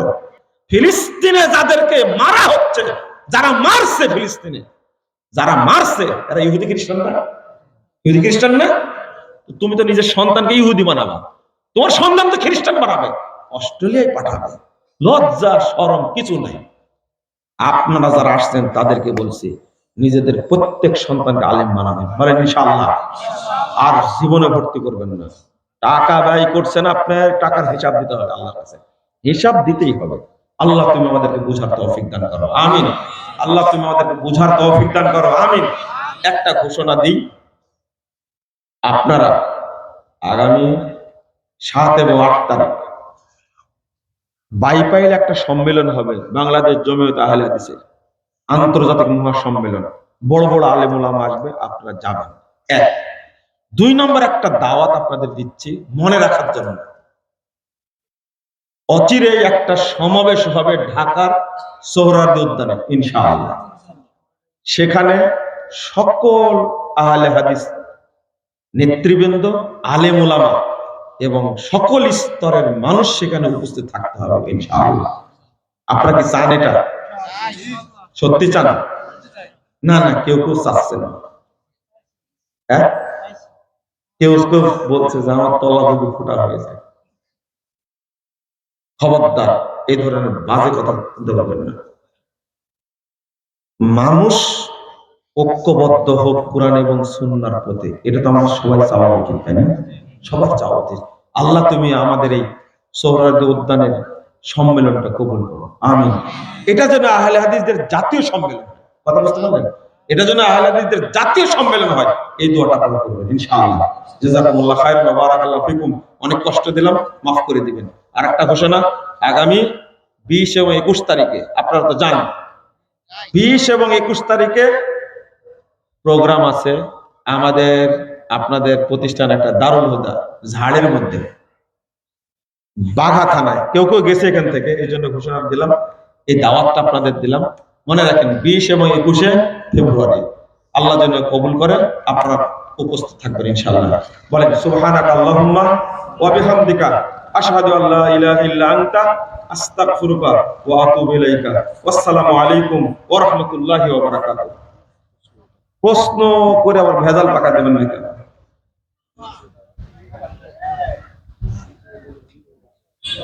আমার 2টা কন্যা সন্তান, আমি তাদের নামে সব জমি জায়গা দিয়ে দিয়েছি।